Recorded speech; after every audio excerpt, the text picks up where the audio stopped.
Hello everyone, welcome to my channel. I am here to help you today. I know you use this video to fall asleep, so before that, like the video and subscribe to the channel. Also, where are you from and what time are you watching?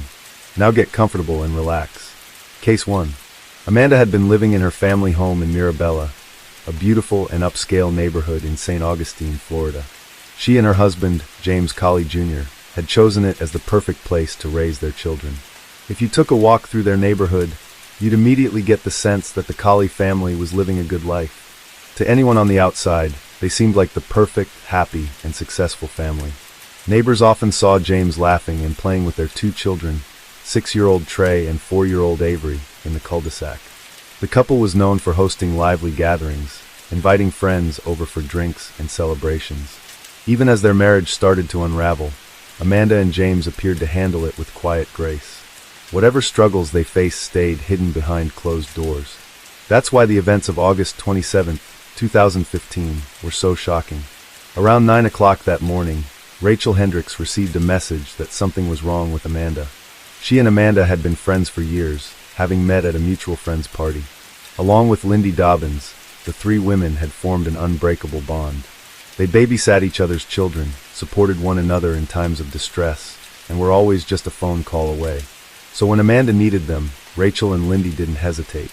That morning, Rachel had just dropped her kids off at school. Before heading to Amanda's house, she made a quick stop at a friend's home to get her hair done. It was supposed to be a normal day, but for Amanda, the chaos had already begun. Her usually pristine Mirabella home had been completely trashed overnight while she was away. When she returned at 9 o'clock that morning, she walked into a nightmare. Drawers had been pulled out, clothes and papers were scattered everywhere, personal belongings had been tossed aside, and even her TV had been smashed to pieces. Strangely, nothing had been stolen. Everything had simply been torn apart, as if someone had been searching for something. Maybe at that moment, Amanda realized just how much danger she was in. Maybe that's why she called her friends over, believing that safety came in numbers. But as that morning would soon prove, no number of people could have protected her from what was coming.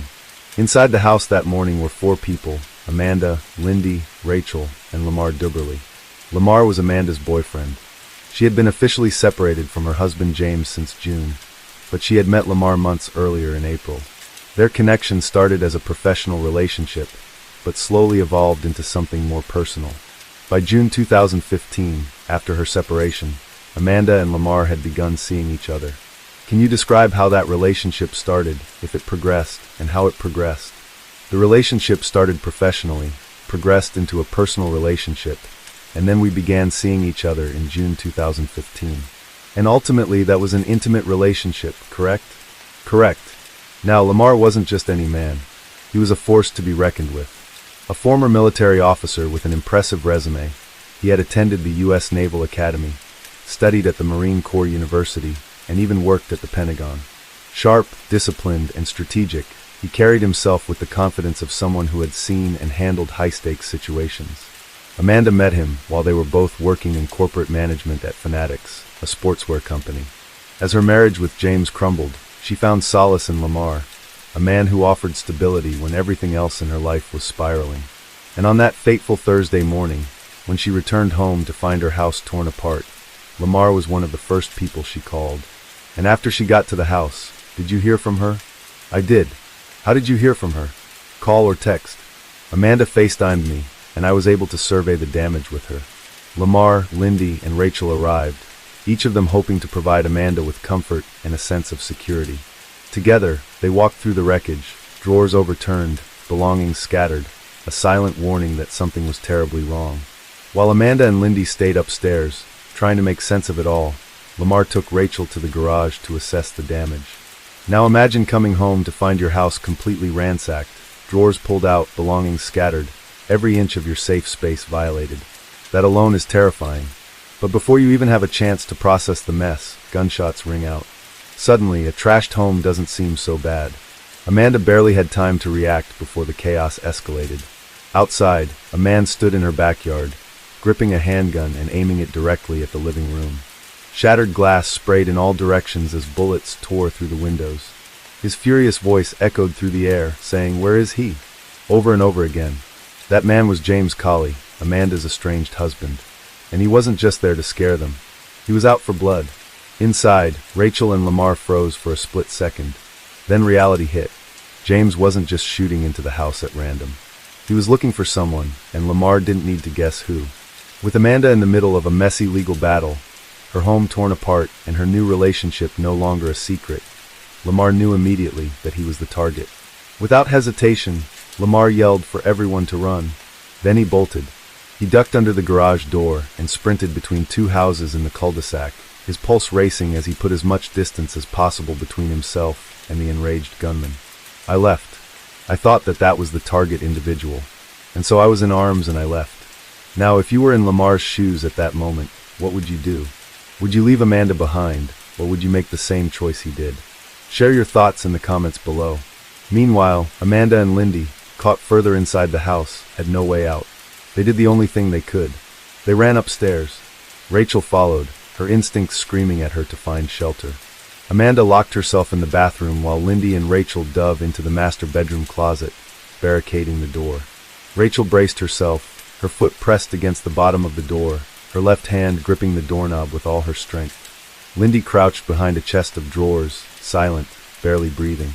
At this point, James stormed through the front door while his gun was still drawn. He stomped up the stairs, rage fueling every step. He wanted Lamar, but Lamar was gone. Instead, he found Amanda. From inside the closet, Rachel and Lindy could hear him screaming. Like I said, Amanda and Mr. Cawley were outside in the bathroom area, arguing. Mr. Cawley was wanting to know, where is he? Where is he? Where the fuck is he? Amanda was, very upset, crying, saying that he's not in here. I don't know. He's not in here.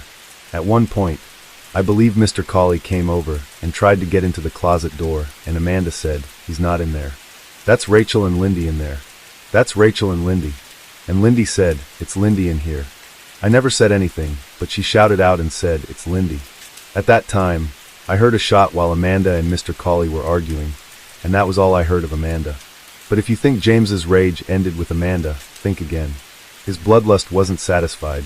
After gunning down his wife, he turned his attention to the master closet, where Rachel and Lindy were hiding. As mentioned earlier, Rachel was using her arm to brace the door, while Lindy frantically relayed their desperate situation to the 911 operator. James, growing more impatient by the second, pounded on the door and shouted, open the door, open it now. When they didn't comply, he fired. The bullet tore through the door, grazed Rachel's arm, and the searing pain forced her to stumble backward. That moment of weakness was all James needed. He kicked the door open, his eyes wild with rage. But Rachel got lucky. James wasn't looking for her, his target was Lindy. Without hesitation, he stormed past Rachel, giving her the split-second chance she needed. Heart pounding, she turned and ran, fleeing into the neighborhood, desperately searching for help. Meanwhile, Lamar, who had escaped earlier, had also found someone who called 911. But by the time law enforcement arrived, it was too late. James had vanished, leaving behind a house soaked in blood and horror. The once safe home was now a crime scene, a place of unthinkable violence and devastating loss. Information about a deadly rampage in a St. Johns County neighborhood. Investigators say James Cawley shot and killed his wife and her best friend. Loss. Lindy had been shot 3 times. Amanda 9. James had shot her once before forcing his way into the closet where Lindy and Rachel were hiding. Then, after killing Lindy, he unleashed 8 more bullets into Amanda's body. He had started with a 9mm handgun, emptying it into Lindy, and when that was out of bullets, he pulled out his .45, a backup weapon, proof that he had come prepared for something far worse than just an argument. This wasn't just a crime of passion, it was pure, calculated rage. But why? Not much is known about the early days of James and Amanda's relationship. Amanda was 36 years old in the year 2015, a year older than James. She was born in Orlando, Florida, and had built a successful life for herself. Professionally, she thrived, and socially, she was surrounded by people who adored her. James, on the surface, appeared just as put together. He worked in the mortgage industry and lived what seemed to be a stable life alongside his wife and children. To those looking in from the outside, he was a devoted father, a man who spent every waking moment with his kids, teaching them how to swim, always present, always involved. But his sister Crystal spoke of him with admiration, painting a picture of a loving, family-oriented man. But behind the carefully crafted image of a devoted father and hard-working professional, James harbored a darkness that had been with him for years, a past stained with violence and unresolved trauma. According to his sister, James had grown up witnessing terrifying moments of rage within his own home.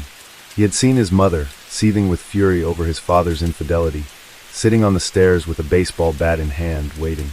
The second his father walked through the door, she swung, again and again, her anger manifesting in brutal blows. But the violence didn't end there. Another argument, another eruption of rage. This time she reached for a knife, her temper spiraling out of control.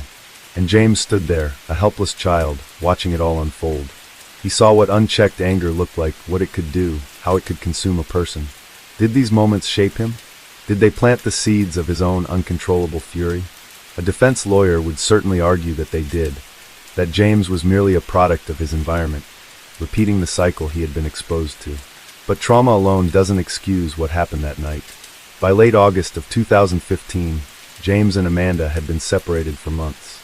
He had moved on, or at least that's what everyone thought. James was seeing someone new, yet his obsession with Amanda hadn't faded. Instead, it had festered, growing into something dangerous, something deadly. Amanda had done nothing wrong. She had simply wanted to break free from their toxic marriage, to rebuild a life of her own. But James refused to let her go. His attack wasn't just a crime of passion or a fleeting moment of lost control. It was premeditated. It was the culmination of his growing rage, his need for dominance over the woman who dared to walk away. And in the end, Amanda paid the ultimate price, for nothing more than wanting to be free. To me, I won't do nothing to you. I will bring this up in court about who you really are. And we both know what you really are. You're lucked out on solid shoulders, Officer Amanda. You're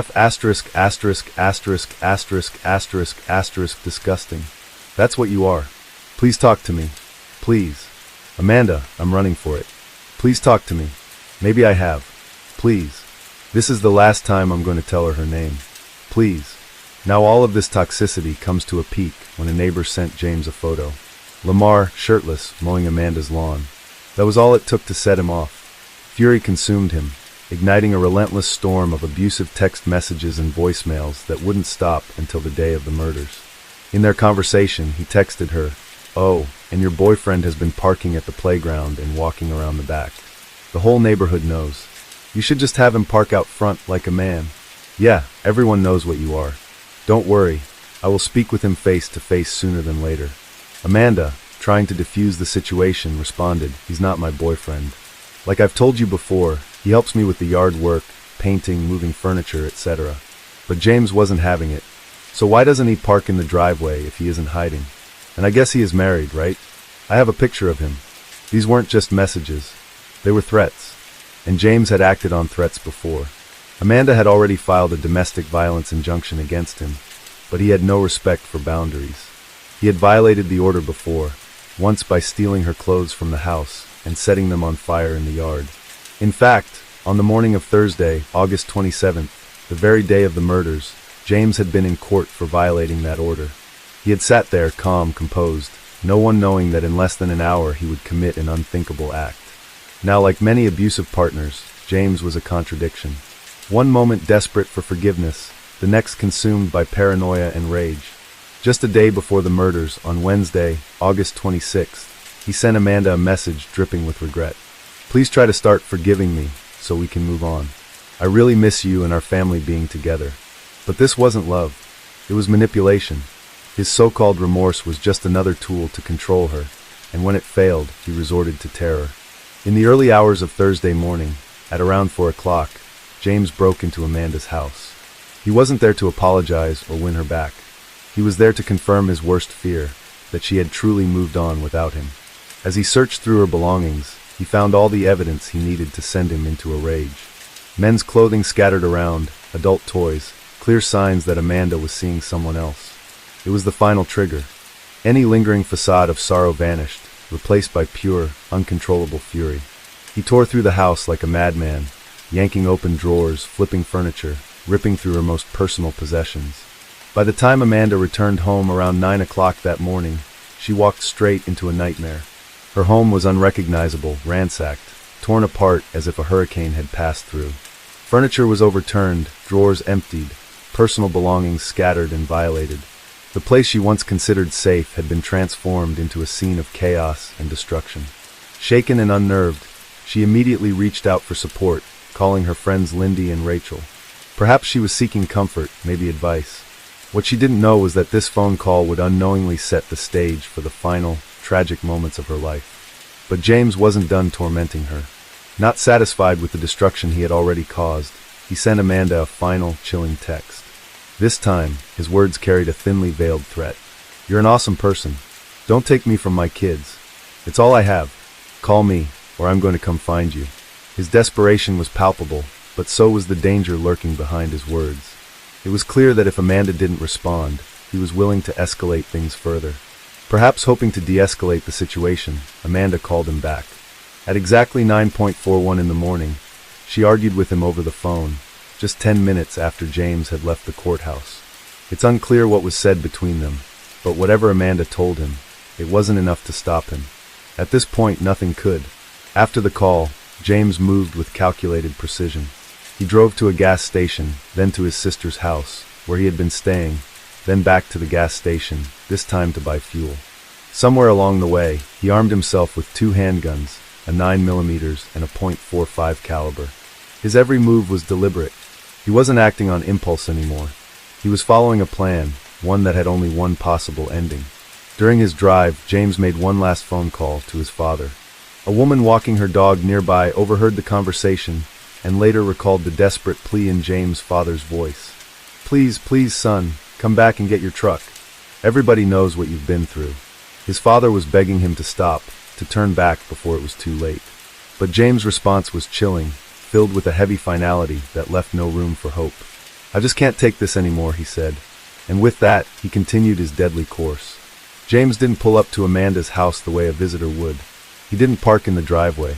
He didn't knock on the door. Instead, he parked on a nearby street and approached from the rear, moving like a predator stalking its prey. He knew exactly what he was going to do, and he had no intention of leaving until his mission was complete. The first gunshots shattered the morning silence, ripping through the living room with terrifying precision. Rachel and Lamar, caught completely off guard, barely had time to react before James. "Get down over there. Get back in there. Please stop. Put that down. Put it down," was fired at them. Every pull of the trigger was fueled by a single purpose, to make them pay. Amanda tried to run, but James was faster. He gunned her down in cold blood, making sure she never had the chance to escape him again. Lindy, who had just arrived moments earlier, never stood a chance. Before she could process the horror unfolding before her, she was executed on sight. And then, just as quickly as he had arrived, James disappeared. He left behind chaos, death, and devastation, but he also left behind 2 witnesses, Lamar, miraculously unharmed, and Rachel, wounded but still alive. They knew exactly who had done this. They could name the killer. And now, so could the police. The manhunt for James Terry Colley Jr. began immediately after the murders. Law enforcement agencies worked tirelessly to track him down, knowing he was armed, dangerous, and capable of further violence. That very night, in Norton, Virginia, an unexpected call to 911 would lead to his capture. A distressed woman reported a terrifying encounter on the road. She explained that a reckless driver had nearly forced her off the highway. Describing the scene in a "he just had me confronted to a complete stop in the road and tried to hit me. I had 3 small children in my car. Panicked," she said. Acting quickly, Norton police located and stopped the vehicle. Inside, they found James, along with several firearms. James was officially charged with a long list of crimes, reflecting the full scope of his violent actions. He faced 2 counts of first-degree murder for the deaths of Amanda Coley and Lindy Dobbins. He was also charged with 2 counts of attempted first-degree murder for Rachel Hendrick and Lamar Duberly, who had narrowly survived the attack. Additionally, he was accused of burglary with assault or battery, burglary of a dwelling, and aggravated stalking after an injunction. The prosecution was prepared to ensure that justice was served. At trial, James' defense team attempted a controversial argument, claiming that his actions were not premeditated. They suggested that he had been in an altered mental state at the time of the killings. A psychiatrist testified that James was experiencing parasomnia, a sleep disorder associated with abnormal movements and behaviors during sleep. The defense argued that he had taken Ambien, alcohol, and other drugs, which supposedly left him in a confused, dreamlike state. In essence, They were claiming that James Coley had been sleepwalking when he committed the murders. However, this defense quickly crumbled under scrutiny. Just an hour and a half before the shootings, James had been present in court, where he was seen behaving rationally, answering questions sensibly, and showing no signs of intoxication. He had explicitly denied being under the influence of any drugs or alcohol during the legal proceedings. This directly contradicted the claim that he was impaired at the time of the attack. Furthermore, surveillance footage, phone records, and witness testimonies all painted a different picture. One of a man who knew exactly what he was doing. The jury deliberated, but the decision was swift and unanimous. James Coley Jr. was found guilty on all counts. Not only that, but the jury also reached a unanimous recommendation for the death penalty. The prosecution had presented four aggravating factors beyond a reasonable doubt, solidifying their case. First, James had been previously convicted of another violent felony. Since he had committed multiple murders and attempted murders at once, this applied. Second, he carried out the murders while engaging in burglary. Third, each murder was deemed especially heinous, atrocious, or cruel. Finally, and perhaps most damning, the jury found that he had committed each killing with cold, calculated premeditation. One of the most haunting testimonies came from the medical examiner, who revealed that Amanda Coley had been fully aware during the entire attack. She had been shot 9 times before finally succumbing to her injuries. The sheer brutality of the crime reinforced the jury's decision. This was not an accident, nor a crime of passion. It was an execution. In November of 2018, James Coley Jr. was sentenced to death. He appealed the verdict, but in 2020, the courts upheld his sentence. Today, he remains on death row awaiting. He described it as executions. Now, James Coley has been sentenced to death. Coley murdered his wife and her best friend while they begged for their lives. Clearly, Judge Howard Maltz didn't believe Coley's explanation that it was all an accident. His fate. Now, what made this case even more controversial was the unwavering support James received from his own family, particularly his sister. Before the trial even began, she stood firmly by his side, fully believing in his innocence. In one recorded call, she even led a heartfelt prayer for him, asking that he be released safely from jail. But what she failed to consider was the devastating reality of his actions. No matter how deep her love for her brother ran, or whatever justification James may have believed he had, nothing could ever make up for the fact that he stole the lives of 2 mothers, women who left behind a total of 5 young children. These children were now forced to grow up without the warmth, love, and guidance of their mothers. Their families were left shattered, their lives forever changed by an act of violence that could never be undone. During the trial, Lindy Dobbins' husband took the stand, his testimony filled with grief and devastation. He spoke about the unbearable pain of losing his wife, about how their children had to face life without their mother, and how the loss had left a wound that would never fully heal. His words were a painful reminder that behind every crime, there are innocent lives that suffer.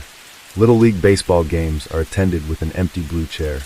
For Lindy to sit down and watch Patrick play. Ava's swim team t-shirts were designed with a Swimming for Lindy logo to remember Ava's mom. So if James were your brother, what would you do? Would you pray for his release, hoping for a second chance? Or would you acknowledge the weight of his actions and the irreversible damage he caused? As you think about your answer, let this be a reminder. Domestic violence doesn't just happen in isolation.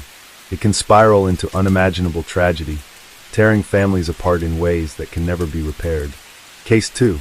By the end of the year 2000, only 4 houses remained in the area, one of them belonging to the Miyazawas. At first glance, their home looked like a single large house, but in reality, it was 2 attached residences. One side was occupied by the Miyazawa family, while the other housed Yasuko's relatives, mainly her mother with occasional visits from her sister and brother-in-law.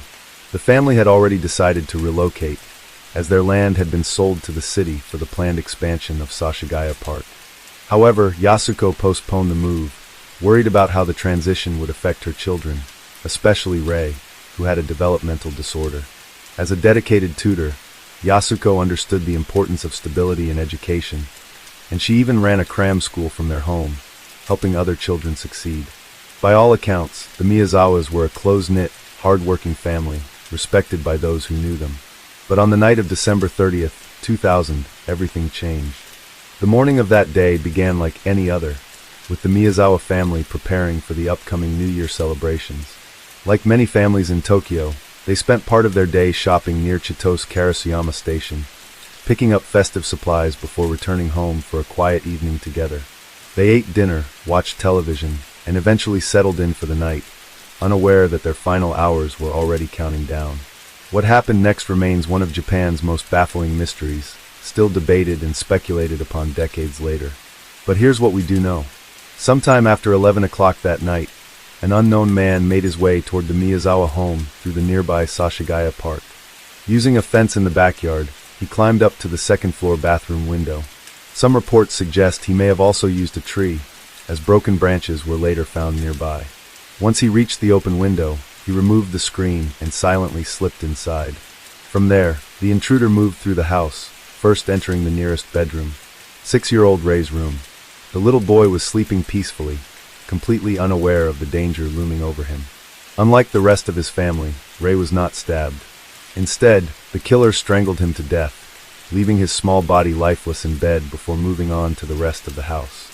Keep in mind that there are some inconsistencies in what exactly happened after this.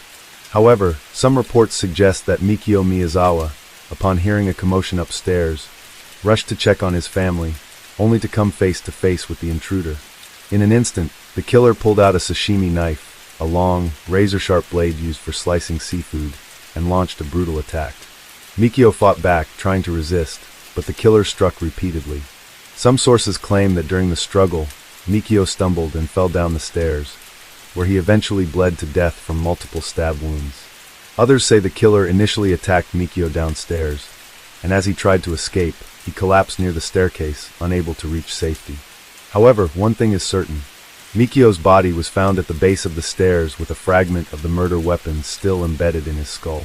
With Mikio dead, the intruder turned his attention to the last two remaining family members, 41-year-old Yasuko and their 8-year-old daughter, Nina.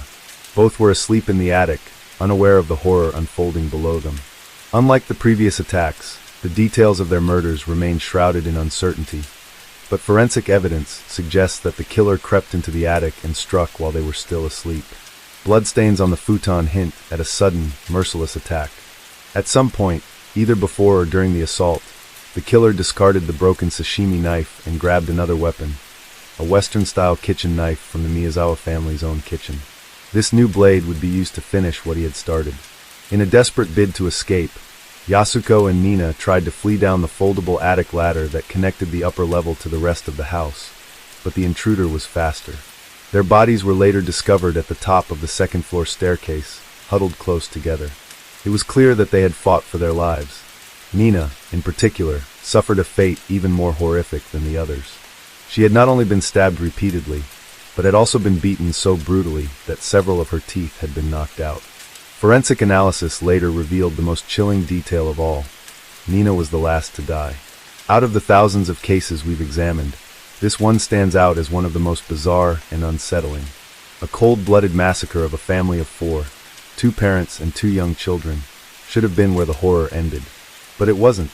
What happened next defied all logic, earning this crime the chilling nickname, the Goldilocks murder. By the way, I post true crime and new cases here every week, so if that sounds like your kind of thing, please consider subscribing. It helps a lot. Unlike most killers who flee the scene as quickly as possible, this one didn't. Evidence suggests he remained inside the Miyazawa home for at least 2 hours after committing the murders, moving about as if he had every right to be there. The exact sequence of events remains unclear, but forensic analysis paints a disturbing picture of what unfolded. After slaughtering the family, the killer strolled past their lifeless bodies, casually making his way to the kitchen. There, he raided the fridge, pulling out several tubs of ice cream, a bottle of barley tea, and according to some sources, even a slice of melon. Then, without so much as a second thought, he started eating, mere minutes after the brutal attack. But what makes this act even stranger is how he ate the ice cream. Instead of using a spoon, he squeezed the tubs until the contents pushed up to the top, then bit directly into them, leaving saliva and fingerprints behind. It was as if he didn't care about being caught, or worse, as if he wanted to leave a trace. As he feasted, he realized he had injured himself during the attack, likely from the sashimi knife breaking as he stabbed Mikio. Instead of panicking, he simply grabbed the family's first aid kit, patched up his hand, and left the blood-soaked bandages in plain sight.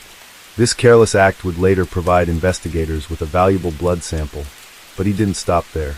He then made his way to the storage room on the first floor and started rifling through the Miyazawa's personal documents. Strangely, instead of taking anything of real value, he removed an entire drawer's worth of papers, carried them upstairs, and dumped them into the bathtub in the second-floor bathroom.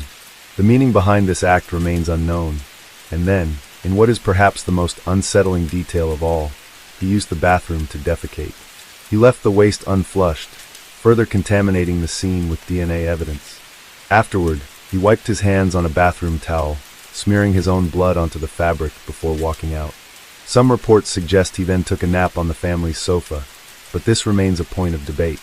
What is confirmed, however, is that at some point he removed several pieces of clothing, his jacket, hat, shirt, and scarf, and left them behind.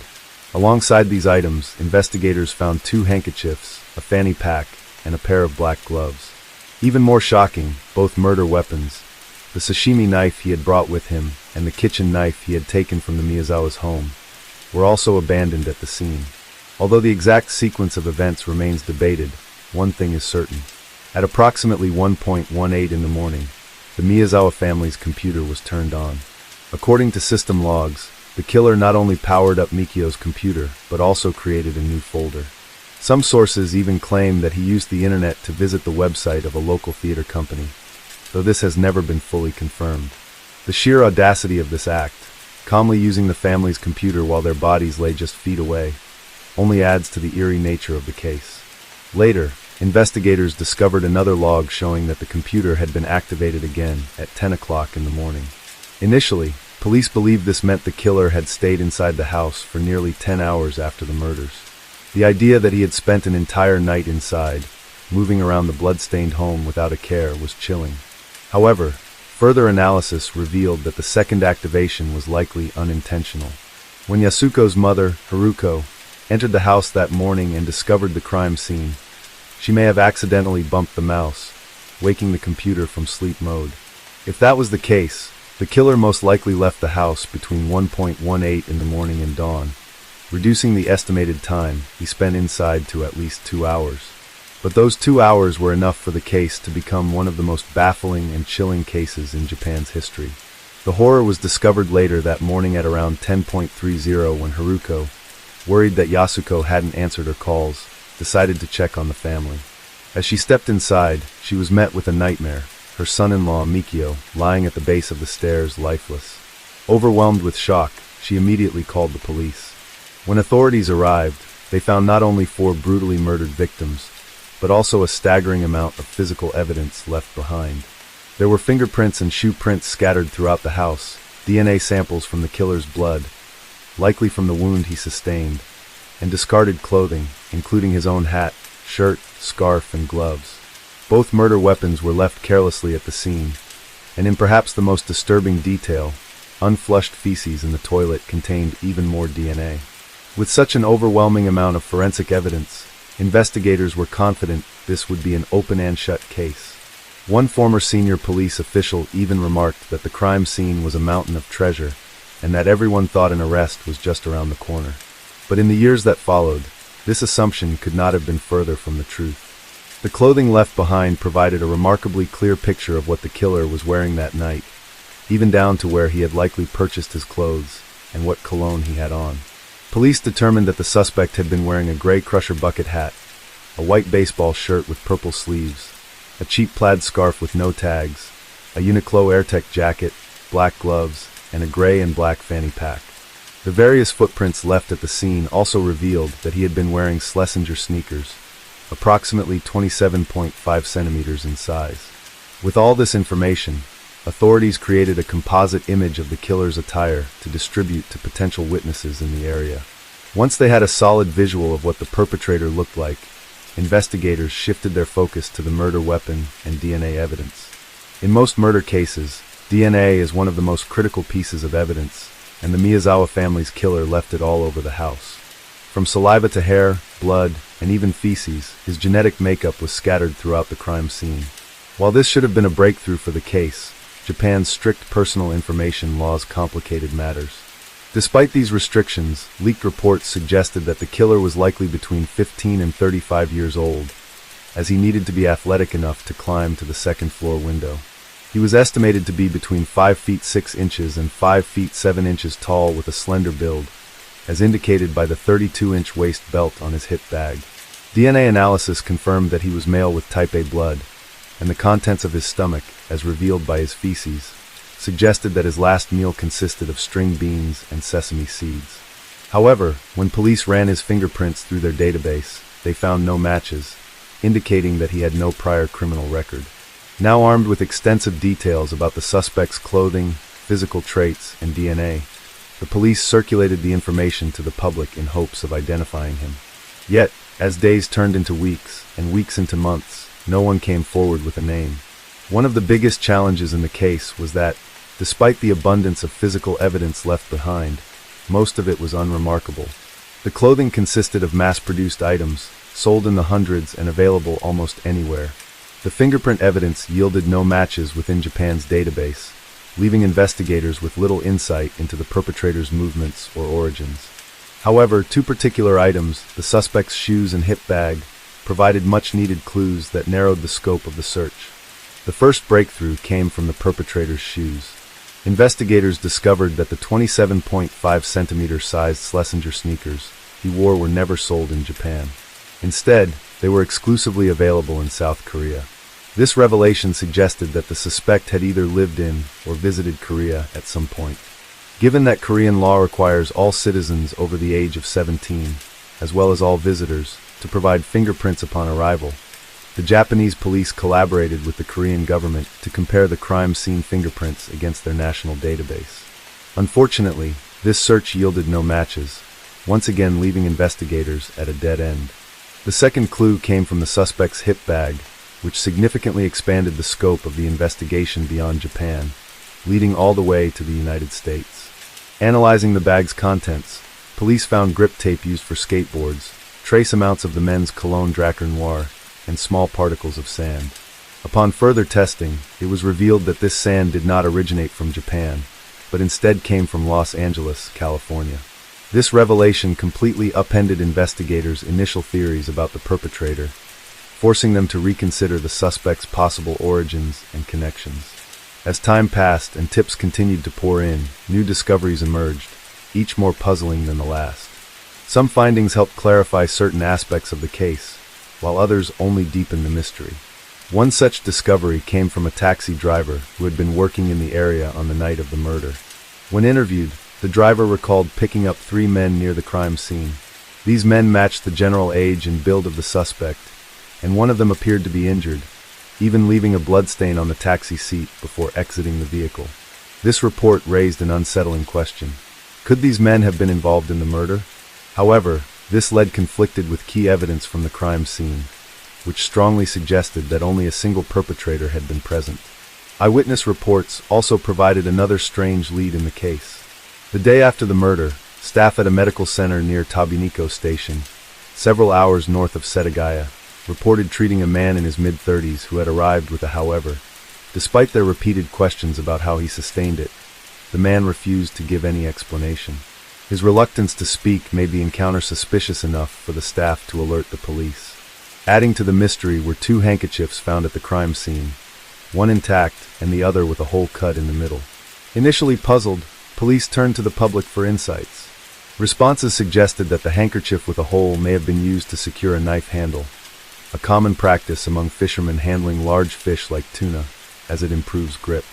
Others speculated that one handkerchief might have been used to hold the weapon without leaving fingerprints, while the other was worn as a makeshift mask.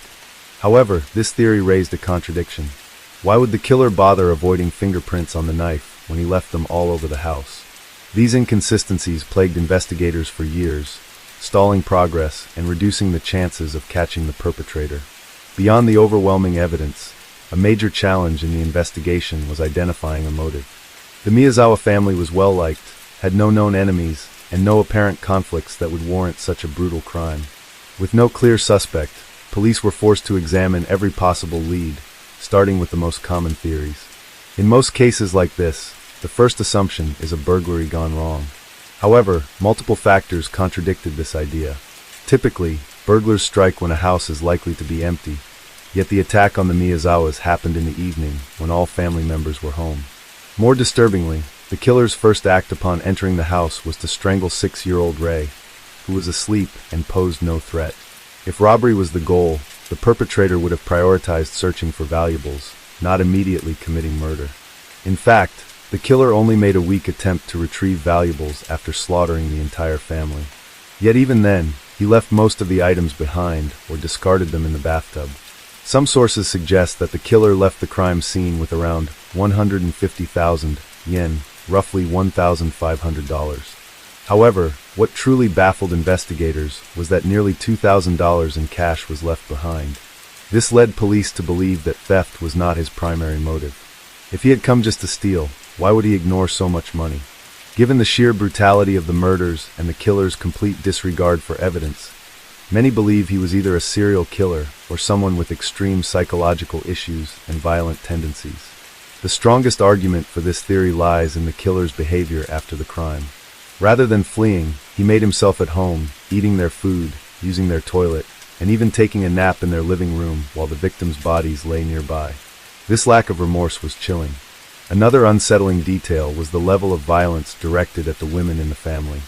Yasuko, the mother, fought desperately against her attacker and suffered severe injuries as a result. Her wounds indicated that she struggled until the very end. Nina, the youngest daughter, was the last to die, and her body showed signs of horrific overkill. Even after she had passed, the killer continued to stab and beat her, breaking her teeth and causing massive internal bleeding. This excessive violence led some to theorize that the killer harbored deep hatred toward women, possibly suggesting a personal vendetta or misogynistic rage. With burglary and serial murder considered, the only remaining motive was revenge. However, this theory had a major flaw. The Miyazawa family was well-liked, with no known enemies. Friends and colleagues described Mikio, the father, as a friendly and easygoing man who never stirred conflict. The only incident that stood out was a minor dispute days before the murder. Mikio had complained about a group of skaters making too much noise at the skate park behind their house. One of the earliest theories was that these skaters, angered by his complaint, decided to retaliate in the most extreme way possible by slaughtering his entire family. While this theory seemed outlandish, it did align with an early eyewitness account. A taxi driver reported picking up 3 men shortly after the murder, one of whom had a fresh hand injury. Investigators speculated that one of them could have been the killer, while the other 2 acted as lookouts. This theory gained further traction when police examined the evidence left behind. The clothes abandoned at the scene matched the style commonly worn by skaters at the time, and the killer's hip bag contained pieces of skater's tape. However, when police interviewed local skaters from Sashigaya Park, they found no suspicious individuals or connections to the Miyazawa family. The idea that a noise complaint escalated into a quadruple homicide was hard for both police and the public to believe. It seemed too extreme a reaction for such a minor grievance. Strangely enough, the most intriguing clue came from an unexpected source: grains of sand found inside the killer's hip bag. When analyzed, the sand was traced back to California, specifically to an area just north of Los Angeles. This bizarre detail raised a haunting question. How did sand from California end up in the bag of a murderer in Setagaya, Japan? The answer, some believe, lies in a controversial but crucial piece of evidence: the killer's DNA. Blood samples left at the crime scene allowed police to analyze his genetic profile, revealing something unexpected. The DNA suggested that the killer had mixed ancestry. His mother likely had roots in southern Europe, while his father had East Asian heritage. This revelation only deepened the mystery. Who was he, what was he doing in Japan, and why did he target the Miyazawa family? One of the most widely discussed theories suggests that the killer was likely military. Now, how do we know this? The answer lies in the sand. As previously mentioned, forensic analysis determined that the sand found at the crime scene originated from an area near the Mojave Desert in California, specifically around Edwards Air Base. Theorists believe that the killer may have been stationed at this air base while serving in the United States military, which is where he picked up the sand found in his hip bag. Later, he was transferred to Japan, most likely to Yokota Air Base, which happens to be located just about an hour away from the Miyazawa family's home. For this theory to hold up, the killer, now presumed to be a U.S. military member, needed to understand Japanese. Evidence suggests he could read Japanese documents, allowing him to decide which papers to throw into the bathtub and which to leave behind. Of course, it's also possible that he randomly discarded documents, but this is where his mixed heritage comes into play. Some believe the killer was the child of a soldier who married a foreigner while stationed overseas. This could mean that although he may not have grown up in Japan, he learned the language from a parent and possibly visited the country during his childhood, making him familiar with the area and local customs. This theory connects multiple pieces of evidence. First, the idea that the killer was military makes sense when considering the physical strength required to carry out such a brutal attack. Investigators initially estimated the killer was young because of the level of athleticism needed, not only to scale the back wall of the house and enter through the second-floor bathroom window, but also to commit such a violent act. Second, the possibility that he was part foreigner would explain why there were no official Japanese records of him. However, his partial Japanese heritage would mean he was fluent in the language and possibly familiar enough with the city's transit system to confidently stay in the house for hours after the crime, knowing exactly how to leave undetected. Since this theory ties together several pieces of evidence, it has become one of the most popular explanations among both the media and online forums. However, it is not the only theory that has gained traction. Years later, journalist Fumiya Ichihashi proposed a different theory in his book about the case, arguing that the killer was actually a former member of the South Korean military turned hitman. According to Ichihashi, the company developing the Miyazawa family's neighborhood may have hired this hitman to speed up the redevelopment process. Ichihashi pointed to DNA evidence that strongly suggests the killer was South Korean, as the markers found were significantly more common in Korean individuals than in Japanese individuals.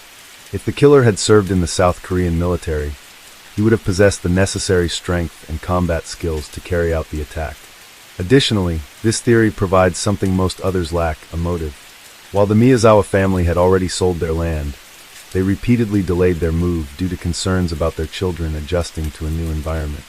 Eventually, they became one of the last families remaining in the neighborhood.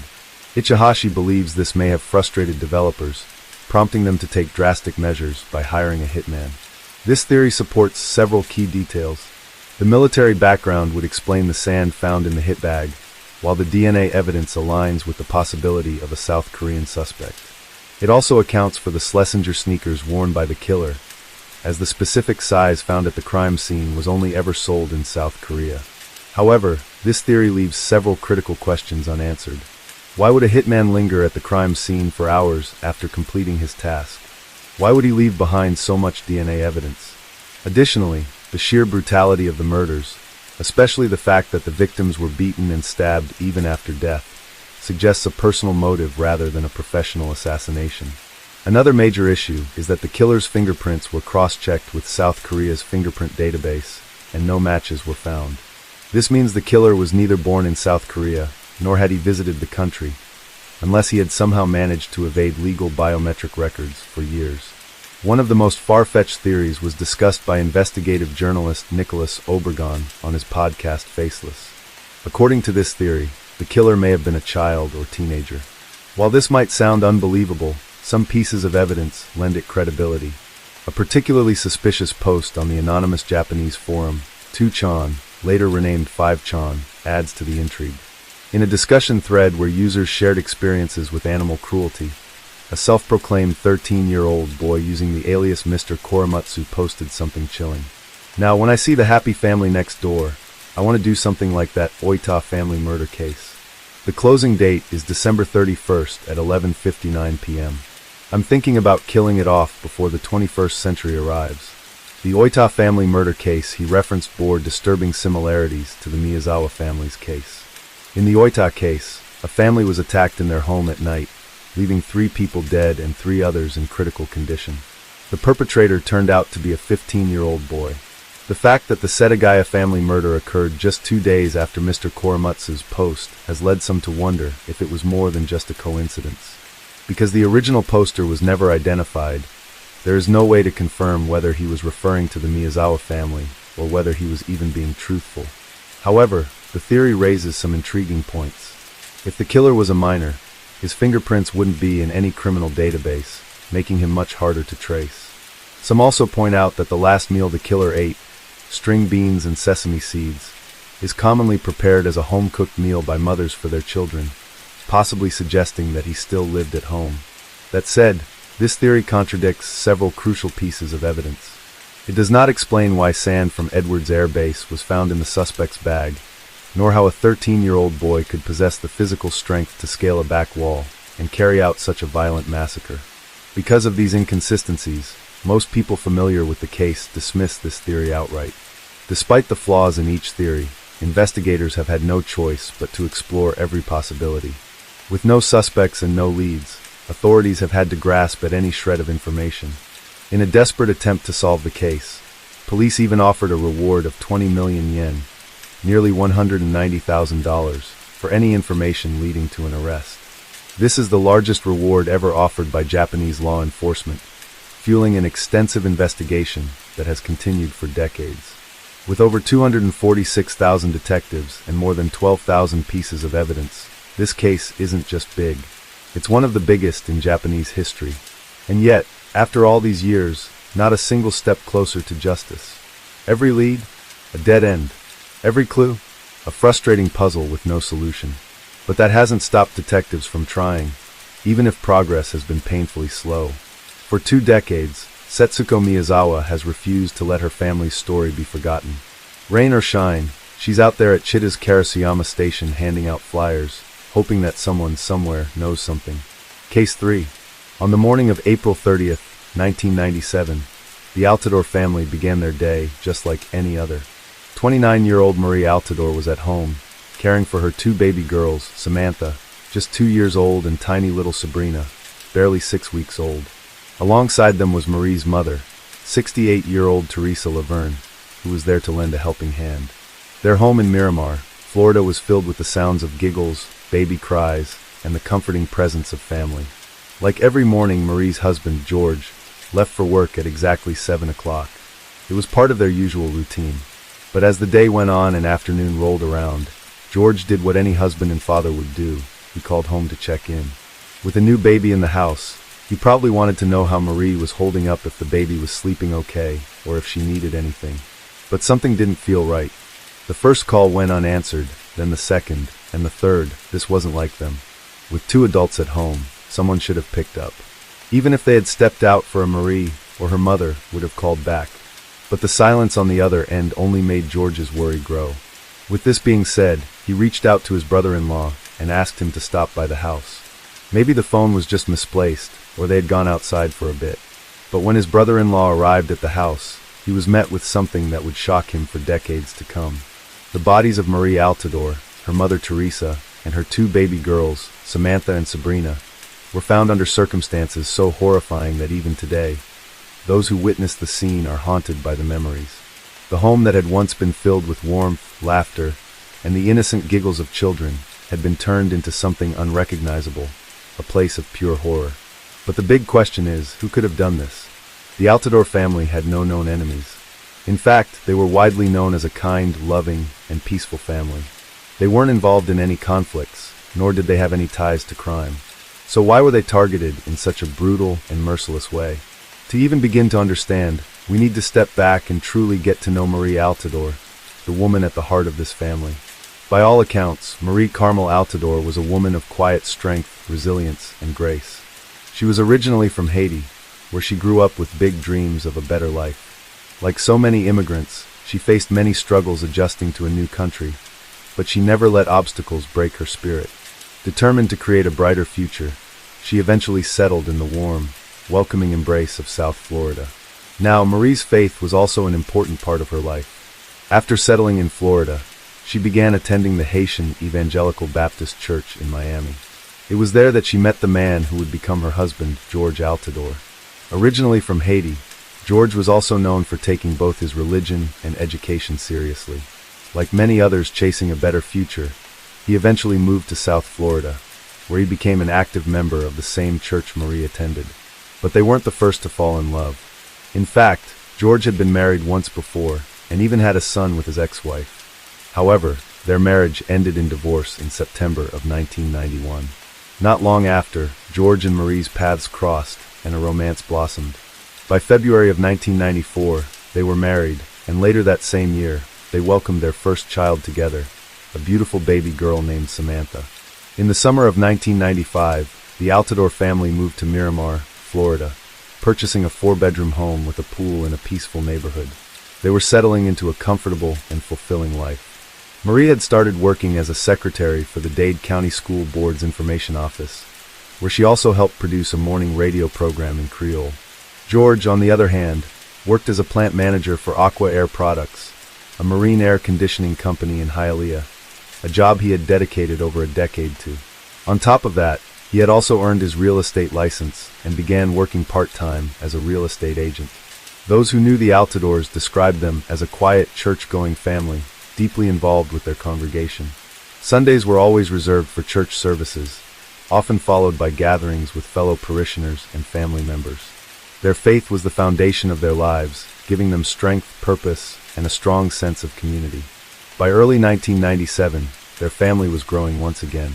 Marie was pregnant with their second child, and in March, they welcomed their youngest daughter, Sabrina.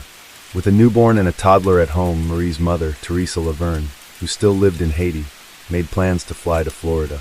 She wanted to support her daughter during this precious but exhausting time, and also be there for her granddaughter's christening, scheduled for the first week of May. Any mother knows that having an extra pair of hands during those exhausting first weeks with a newborn is invaluable, especially when there's also a toddler to care for. Marie was surely grateful for her mother's presence, helping to balance the joys and challenges of motherhood. By the way, I post true crime and new cases here every week, so if that sounds like your kind of thing, please consider subscribing. It helps a lot. On the morning of April 30th, 1997, everything seemed normal in the Altador household. Teresa had already arrived from Haiti, and the family was settling into a routine. According to George, he left for work at exactly 7 in the morning, just as he always did. Inside their home, Marie, Teresa, and the 2 little girls were still there, likely starting their day like any other. According to family and friends, George had a habit of calling home during the day to check on Marie and the kids while he was at work. That day was no different. He first called the house around 2 o'clock in the afternoon, but no one answered. Thinking little of it, he tried again an hour later at 3 o'clock, but once more, there was no response. This was unusual. Marie was still on maternity leave, meaning she was typically home at that time. If she had stepped out for a moment, her mother, Teresa, should have been there to answer the phone. But the continued silence on the other end of the line was unsettling.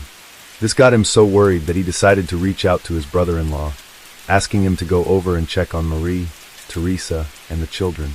His brother-in-law agreed, quickly grabbing his son and heading to the Altador house to see what was going on. They got to the house around 5 in the afternoon. For a while, they kept knocking and calling out, but no one answered. That's when his brother-in-law decided to try the door. To his surprise, it wasn't even locked. Remember, his son was with him at the time. As they both stepped inside, the first thing they noticed was the bassinet sitting right in front of the TV. At first, it didn't seem out of place, but as they got closer, their stomachs dropped. Inside, baby Sabrina lay completely still, her tiny body covered in blood. That alone was horrifying, but what he saw next shattered him even more. Just a few feet away in the kitchen, his mother, Teresa, was lying in a pool of her own blood. The brother-in-law was so shocked, so overwhelmed, that he immediately grabbed his son and ran out of the house, yelling for help. He called out to the neighbors, desperate for someone to confirm if his mother and niece were still alive. One of the neighbors quickly dialed 911, and that call came in at exactly 5:42 p.m., reporting what they had just found. When police arrived just minutes later, they had no idea what they were about to walk into, because the scene on the other side of that door would haunt even the most seasoned investigators for years to come. Just as George's brother-in-law had described, 6-week-old Sabrina was still in her bassinet in the living room. But the sight was horrifying. Her tiny body showed clear signs of a brutal beating. Officers believed she had been struck repeatedly with a blunt object. A few steps away in the kitchen lay Teresa, her body sprawled on the floor. She had been shot in the head and, like the baby, had also been beaten to death. But the horror didn't end there. As officers moved through the house, they found 2 more bodies, one in the corner of the living room and another in the dining room. It was there that Marie was found face down in a pool of blood, and her injuries are even more gruesome. She had been shot multiple times in the chest, stabbed, and then bludgeoned in the head. The level of violence was beyond anything the officers had expected. The last victim was 2-year-old Samantha. She had been found in the living room, wedged between the couch and a chair. Unlike the others, her position suggested that she had been trying to hide, but it hadn't saved her. She too had been beaten to death. The sheer brutality of the crime forced investigators to dig deeper, and as they combed through the house, they were left baffled. It quickly became clear that robbery was not the motive. The furniture was undisturbed, electronics untouched, and valuable jewelry remained exactly where it was left. Strangely, no murder weapon was found at the scene. Then came an even more unsettling discovery. There were no signs of forced entry. The doors were unlocked, nothing was broken, and there was no evidence of a struggle near the entrance. This pointed to a chilling possibility that the killer was someone the family knew, someone who didn't need to force their way inside, someone they trusted enough to let in. Outside, in the gated yard, officers found the family dog. But according to reports, the dog was friendly, not the type to bark or attack, even at strangers. This raised an even more disturbing question. Was the killer a complete outsider who simply went unnoticed? Or was it someone much closer, someone who belonged there? As the detectives continued searching the home, they stumbled upon a chilling clue in one of the rooms. A message scrawled on the wall in messy handwriting. "I want my $100,000 drug money. They stole my drugs." At first glance, it seemed to point to a drug deal gone wrong, a violent retaliation. But there was one glaring problem. After a thorough search of the home, investigators found no trace of drugs. No hidden stashes. No paraphernalia. Nothing. Even more puzzling, neither Marie nor George had any known connections to drugs or illegal dealings. This led to a series of unanswered questions that didn't add up. If this was really a drug deal gone wrong, why was the jewelry left untouched? Why didn't they even try to check George's office, where the supposed drug money could have been hidden? If they were desperate to get their money back, wouldn't they have searched every inch of the house? And the most disturbing question of all, why would a thief or a drug dealer take the time to brutally beat a 6-week-old baby to death? There was no logic to it. By now, it was clear to detectives that this wasn't about money. This was rage. The chilling message scrawled on the wall, demanding drug money, was nothing more than a smokescreen, a desperate attempt to mislead the investigation. With no signs of forced entry and no clear motive that pointed to an outsider, detectives had to consider a disturbing possibility. The killer wasn't a stranger at all. And the most obvious suspect? George Altador. In countless cases like this, when an entire family is slaughtered so brutally, the perpetrator is usually someone within the household, someone with a personal vendetta. When news of the murders first broke, George was caught on camera, devastated, trying to push past officers to get inside the house. He looked frantic, broken, desperate to see his family. At first glance, it seemed like the reaction of a grieving husband and father. But then, when it was time for questioning, his behavior took a drastic shift. Instead of being overwhelmed with sorrow or demanding justice for his wife and children, George was eerily calm.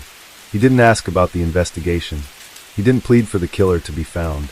Instead, he simply said, "It's in God's hands now. God will prevail. Jesus knows." To detectives, this response was unsettling. Yes, George was known to be deeply religious, but his lack of urgency, his almost passive acceptance of the tragedy, didn't sit right with them. Most grieving husbands and fathers would be overcome with emotion, demanding answers, desperate for justice. But George? He was unfazed. He failed to provide any real answers, barely engaged in the questioning. And then, just as calmly as he had walked in, he got up and left. Although George consistently denied any involvement in the murders, detectives found it increasingly difficult to eliminate him as a suspect. His behavior, coupled with the lack of any other viable suspects, only deepened their suspicions. At one point in the investigation, George agreed to take a polygraph test, but the results indicated deception in his responses. While this was concerning, polygraph tests are not considered reliable evidence in court, and without any concrete proof to support the findings, detectives couldn't arrest him based on the test alone. Not long after, George stopped cooperating with the investigation entirely. He refused to speak with detectives and withdrew from public life, only strengthening their belief that he knew more than he was letting on. In the wake of the murders, George moved in with his sister and brother-in-law, avoiding the public eye. Suspicion followed him everywhere, and soon he stopped attending church and took a leave of absence from work. Those close to him said he knew people would start asking questions, questions he seemingly didn't want to answer. Meanwhile, detectives continued to pore over the evidence, chasing every possible lead. They ruled out robbery, they ruled out drugs, but no matter how much they investigated, they couldn't rule out George. A handwriting analysis was conducted to compare George's writing to the chilling message left on the wall, but the results were not a match. Even so, detectives couldn't shake the feeling that George was hiding something. One would think that if your entire family was brutally murdered, you would stop at nothing to help the police hunt down the person responsible. But not George. From the very beginning, detectives noticed something off about his behavior. While most grieving husbands and fathers would be desperate for answers, George was described as aggressively uncooperative during the investigation. He didn't ask questions, he didn't demand updates. And after just his second interview with police, he stopped speaking to them altogether. But then, detectives discovered something that shook the case even further.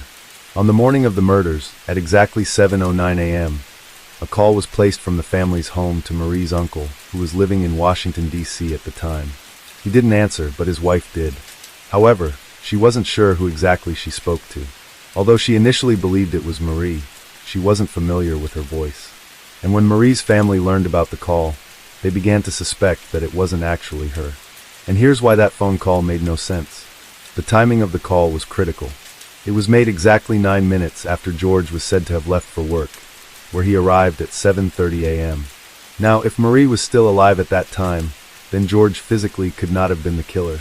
There simply wouldn't have been enough time for him to commit 4 brutal murders and make it to work on time. But if Marie wasn't the one on that call, then who was? And could it mean that there was another suspect? Despite this eerie and unexplained phone call, detectives found themselves hitting a dead end. They followed every lead. They knocked on doors, questioned neighbors, retraced George's movements, and dug deep into his past. But after weeks turned into months, and months into years, the case stalled. A $155,000 reward was even offered in hopes that anyone, would come forward with new information. But as time went on and no fresh leads surfaced, the reward was withdrawn, and the case went completely cold. Still, Marie's family refused to give up. They held vigils and memorials to keep the story alive. They reached out to true crime shows, hoping the national spotlight might uncover new evidence. And throughout it all, they remained firm in their belief that George knew more than he was saying. The family's not giving up, the police department is not giving up, and we're still out here as if though it was 25 years ago. Police say their only suspect was Marie's husband, George Altidore, but say they never had enough evidence to make an arrest.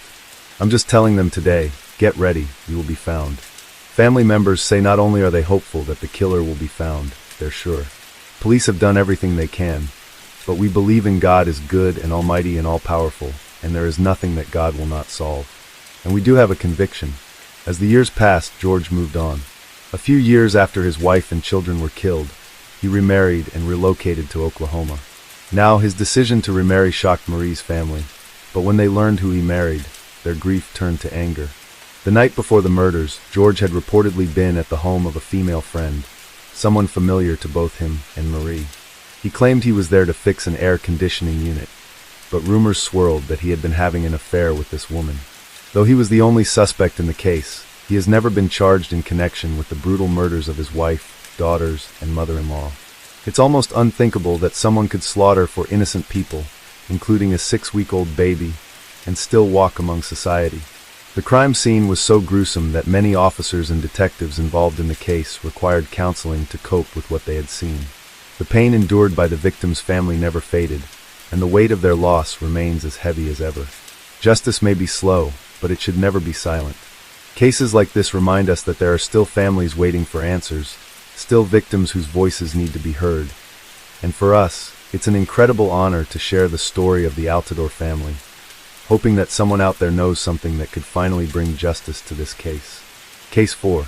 In January of 1980, a family of 4 returned home after a long day filled with special moments. But for this family, tomorrow would never come. Teresa Gilligan, a devoted wife and mother of 2, spent her final moments not screaming, not pleading, but comforting her terrified children in front of their cold-blooded killer. And within minutes, the entire family would endure the most unimaginable horror, one so brutal, it defies comprehension. What's especially frustrating about this case is that the killer became more well-known than the innocent family he destroyed. And that just doesn't sit right. So today we're diving deep, not to glorify the crime, but to bring the victims back into the story where they belong. While justice may have been served, it would take 25 years before the remaining family could finally sleep in peace. And once you hear the full story, you'll understand exactly why. For this case, let's travel all the way to Evansville, Indiana, where the Gilligan family built their lives in the late 70s. By all accounts, they were the definition of a loving, all-American family. Patrick, the father, and Teresa, the mother, were both 30 years old in 1980. Together, they were raising their two young children, Lisa, 5, and Gregory, 4, in what seemed like a simple, happy life. Now, as mentioned earlier, there's not a lot of information about them online. But what we do know was that Patrick worked as a warehouse manager at L.B. Jones Furniture Company, providing a steady paycheck to keep the family comfortable. Teresa, on the other hand, dedicated herself to making their house feel like a home, warm, safe, and full of love. She made sure Lisa and Gregory had everything they needed, from bedtime stories to home-cooked meals, creating the kind of childhood every kid deserves. Back in those days, Evansville was a growing city with about 130,000 people calling it home. It was an industrial hotspot, with factories and manufacturing jobs keeping the economy strong. Most neighborhoods had that close-knit, small-town feel, where neighbors actually knew each other. Kids played outside until the streetlights flickered on, and families came together for community events. And the Gilligans were no different. They were active in their church, well-liked by their neighbors, and had a reputation for being kind, hard-working, and devoted to their family. Additionally, Teresa was involved in her community. She once chaired meetings for the Indiana Association of Legal Secretaries, and even led an astrology-themed talk called Age of Aquarius. Patrick, on the other hand, had been a star athlete in his younger years, even setting a discus record at Wake Forest before settling into a stable job in Evansville. But beyond their community roles, what really stood out about the Gilligans was how well they raised their kids. Lisa and Gregory were always dressed neatly, polite, and well-behaved, traits that didn't go unnoticed. Teachers, neighbors, and even family members often spoke about how much love and care Teresa and Patrick put into raising their kids. And unlike those picture-perfect families that sometimes turned out to be a mess behind closed doors, the Gilligans were exactly who they appeared to be, genuinely happy. There were no rumors of affairs, no marital fights, no dark secrets lurking in the background. In fact, just 2 days before the unthinkable happened, Teresa told her mother that she and Patrick were incredibly lucky. In her own words, she said, "There are so few people who ever find the kind of love we had." And just like so many true crime cases, tragedy struck when the family least expected it. It was January 14th, 1980, and Patrick had the day off from work. Days off were special for the Gilligans. They usually planned something fun for the whole family. And that day was no different. Lisa and Gregory had recently received Christmas money, so Patrick and Teresa took them out to spend it on whatever they wanted. It was one of those simple but cherished moments, a regular family outing, just parents letting their kids pick out toys or treats, something small that would make them smile. After finishing their shopping, they stopped by the children's grandparents' house for a quick visit before heading home. It was around 8 in the evening when they pulled into their driveway. Their house sat in a quiet suburban neighborhood on Aspen Drive, the kind of place where people didn't T-lock their doors, where crime was a rarity, and where safety was something everyone took for granted. That night, Teresa and her children were the first to step inside while Patrick stayed behind in the garage. But what they didn't know was that a man with a gun was already waiting for them. Before Teresa could even process what was happening, the intruder aimed his gun at her and ordered her to stay quiet. Her heart must have pounded in her chest, but with her 2 small children right there, she had no choice but to comply. The stranger forced them to sit down, his weapon a silent threat that he was in control. Then, using whatever he could find around the house, a vacuum cleaner cord, among other household items, he tied up Teresa, Lisa, and Gregory. Just as he was finishing, Patrick walked through the door. For a split second, maybe he was confused.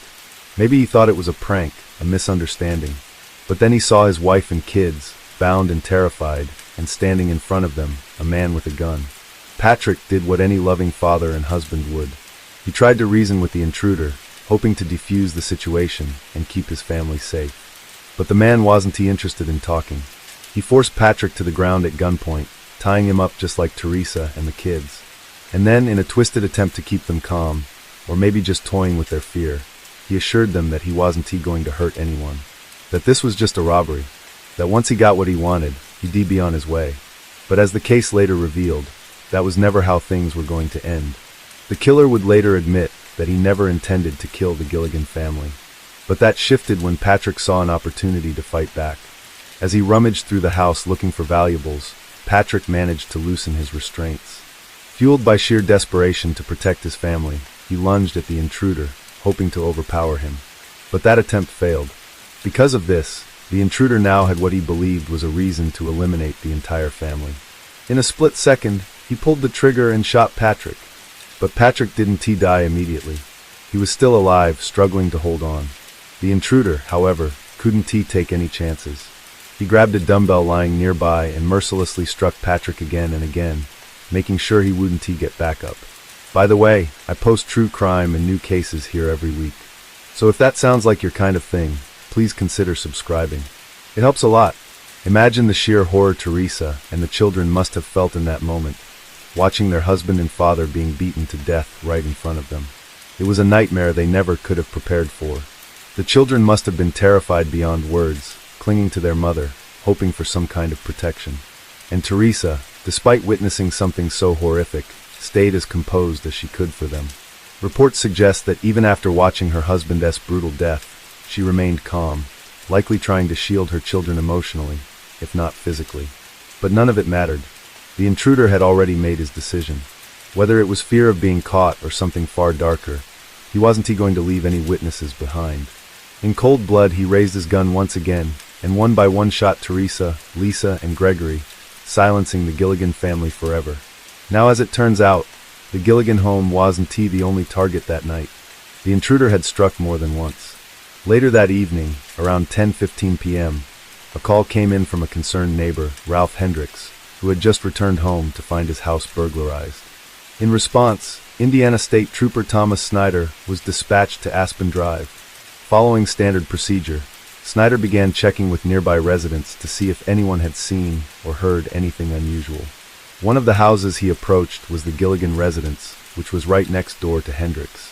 He knocked on the front door, but obviously no one responded. Suspecting that this house might have been burglarized as well, he walked around to the back and immediately noticed something alarming. The window on the door had been taped and broken through, likely an attempt to muffle the sound of forced entry.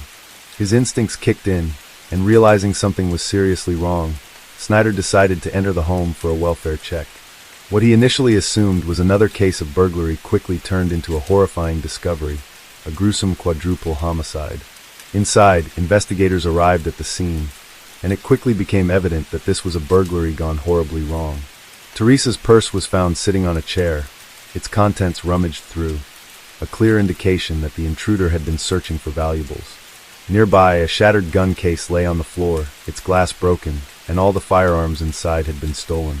But what stood out the most was the state of the entire house. It was in complete disarray. Every room turned upside down. Given that a neighbor's house had also been burglarized that same night, it became obvious that the crime spree had escalated into a horrifying tragedy. Naturally, the neighborhood was gripped with fear. Crimes like this simply didn't happen here, and the idea that someone could commit such brutal acts right in their own backyard was terrifying. People locked their doors, watched their streets more closely, and whispered in hushed voices about what had happened. But then, investigators caught a break. A neighbor recalled seeing a suspicious car lingering around the area the day before the murders. It was described as a light blue, four-door Plymouth, old, dented, and in poor condition. In a well-maintained neighborhood where unfamiliar cars stood out, this vehicle immediately seemed out of place. Police wasted no time in reaching out to nearby law enforcement agencies, asking for any reports of burglaries in the area, specifically those involving taped windows. Almost immediately, detectives came forward with a lead, two names that had repeatedly surfaced in connection with similar crimes. Richard Milligan and Donald Wallace Jr. were well-known associates with extensive criminal records. Both were habitual drug users who frequently resorted to breaking into homes to fund their addictions. Their history of burglary made them prime suspects in the Gilligan case. As investigators dug deeper, they uncovered a key piece of information. Richard Milligan was known to own a blue Plymouth, the same car a neighbor had seen near the crime scene. Determined to track him down, police set up surveillance at his last known address, hoping the vehicle would eventually turn up. Hours passed as officers remained on high alert, watching and waiting. Then their patience paid off. The blue Plymouth finally pulled up, and police wasted no time moving in. However, when they approached the vehicle, they were met with an unexpected twist. The driver was neither Richard Milligan nor Donald Wallace Jr. Instead, it was a woman. The woman identified herself as Debbie Durham and explained that Richard had let her borrow the car. As police questioned her, they conducted a search of the vehicle, and what they found only deepened their suspicions. Inside, they uncovered a gun along with various stolen items that had been reported missing from the Hendricks home. This immediately tied the car, and by extension Debbie, to at least one of the burglaries in the area. She was promptly arrested and taken to the station for further questioning about Richard's whereabouts. While investigators weren't entirely convinced that Debbie was responsible for the crime, they also couldn't rule her out. At the very least, she was their strongest link to Richard Milligan. Under interrogation, Debbie insisted she had nothing to do with the Gilligan family murders. In fact, she claimed that Richard couldn't have been involved either, because he was already in jail at the time of the killings. This revelation changed everything. If Richard was locked up, that left only one other suspect, Donald Wallace Jr. Now, Donald Wallace Jr. was no ordinary criminal. Recently released from prison, he was the boyfriend of Debbie Durham and had a reputation that set him apart from the average crook. With an intelligence quotient of 130, Donald was known to use his intelligence to his advantage, manipulating situations to benefit himself. But despite his sharp mind, his life was defined by instability, crime, and a deep sense of resentment. His troubled childhood played a significant role in shaping the man he became. Born to teenage parents who divorced when he was just 5, Donald described his upbringing as loveless and insecure. After his mother left him in the care of his father, who showed little interest in raising him, his downward spiral began. By the age of 11, he was living at the Evansville Psychiatric Children's Center, the first of many institutions he would pass through over the next 10 years. At just 14, he was already deeply involved in crime, bouncing in and out of juvenile detention. There, he quickly learned that violence earned him respect, a lesson he would carry with him into adulthood. Before the Gilligan murders, Donald was mostly a petty criminal, committing burglaries to support his drug addiction. At first, Debbie was unwilling to provide any information about Donald. However, when police showed her the crime scene photos, her disbelief quickly turned to shock. She couldn't fathom that he was capable of such horrific actions, and that's when she finally started talking. Unfortunately, she had no idea where he was. The last time she saw him was the night before when he stopped by her mother's house. With this lead, investigators went to question Debbie's mother. She confirmed that between 7 and 9 in the evening, Donald had arrived in a blue car. According to her, he was acting erratically, carrying a jacket draped over his shoulder. Once inside, he laid out an assortment of items for Debbie to see, several guns, including a .38 caliber on his hip, the same caliber used in the murders, along with stacks of money, various pieces of jewelry, and miscellaneous valuables, including a camera. These items were later linked to the burglaries at both the Hendricks and Gilligan homes. Shockingly, Donald had Debbie's brother take pictures of him posing with the stolen items, eager to flaunt his crimes to his friends. But his actions didn't stop there. Debbie's sister recalled that after his impromptu photo session, Donald went outside and started a fire. When the family stepped out to investigate, they saw him burning a series of items, including the very jacket he had carried in earlier. A neighbor also reported seeing a man with shoulder-length hair standing by the fire. Acting on this information, an officer searched the area and discovered remnants of the burned jacket. Beneath the charred fabric, he found something even more incriminating, a set of wedding rings with missing stones and several pieces of glass, further tying Donald Wallace Jr. to the brutal crime spree. Debbie also handed over several items belonging to Donald, a pair of jeans, a ring, and a glove. The jeans were the same ones he had worn on the night of the Gilligan murders. When tested by a serologist, the fabric revealed traces of type AB human blood. This was damning evidence because Donald's blood type was O, while Teresa Gilligan and one of her children had type AB. The ring Debbie surrendered was another key piece of evidence. Donald had claimed it came from a jeweler, but in reality, it belonged to Teresa Gilligan. Teresa's mother identified it immediately, and further confirmation came from a jeweler who had resized the ring. The jeweler had kept a record of all the pieces his shop worked on, including photographs, proving without a doubt that the ring was Teresa's. The glove Debbie provided was also tested and found to be stained with type B blood, the same blood type as Patrick Gilligan. With this overwhelming stack of evidence, it was clear that Donald Wallace Jr. was responsible for the brutal killings. An area-wide manhunt was launched, with Donald's name and face plastered all over the news. An arrest warrant is out for 30-year-old Donald Ray Wallace of Evansville. This warrant is on charges of burglary, but the group told the news media that Wallace may be believed to have participated in the quadruple murder that took place this morning. For a full day, police searched relentlessly. Then, on January 15th, they received a tip that he had been spotted in Newburgh, Indiana, where he was hiding out with friends. However, by the time police arrived, Donald had already vanished. His friends confirmed that he had been there but had left, supposedly on a mission to find Debbie. According to them, Donald was well aware that he was a wanted man and needed to confirm whether Debbie had been arrested.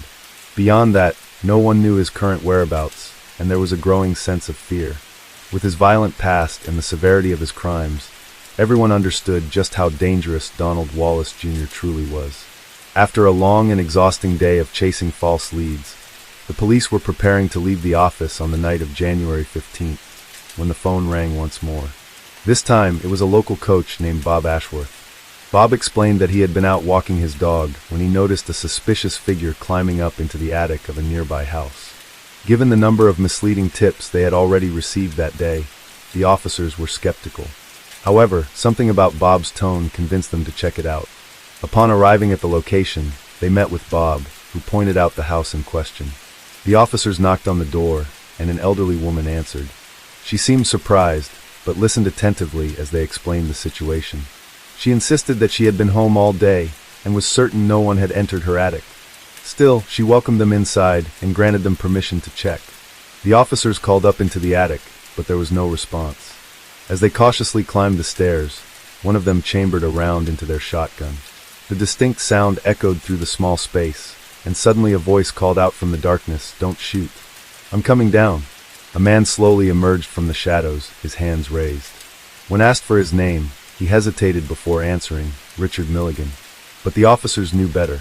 The man standing before them was none other than Donald Wallace. Without hesitation, they arrested him on the spot. Donald later admitted that if he had known they recognized him, the encounter might have ended very differently. At just 22 years old, Donald Wallace Jr. was officially charged with 4 counts of murder. However, before he could stand trial, he was declared incompetent and spent the next 2 years in a mental hospital. In May of 1980, 2 psychiatrists testified that he suffered from acute paranoid schizophrenia, but in 1982, during his competency trial, witnesses and evidence painted a different picture, one that suggested he had been faking his illness all along. With that, his trial was set. Donald never admitted to the killings. He insisted that he had only been there to rob the house, and that an unknown accomplice was responsible for the brutal slayings, but no one believed his story. Even during his trial, he stuck to the same weak defense, but the evidence was insurmountable. On October 21, 1982, Donald Wallace Jr. was sentenced to death. Despite maintaining his innocence publicly, Donald had a different version of events in private. In a letter to Teresa Gilligan's sister, he finally confessed. According to him, he had been gathering random household items when he heard the garage door open. He panicked. Trapped with no escape route, he grabbed his gun and took control of the situation, holding the family at gunpoint and tying them up. Then, in a sudden and terrifying moment, Patrick Gilligan broke free. Donald shot him immediately, and then, in his own words, the killings happened so fast he barely knew what was happening.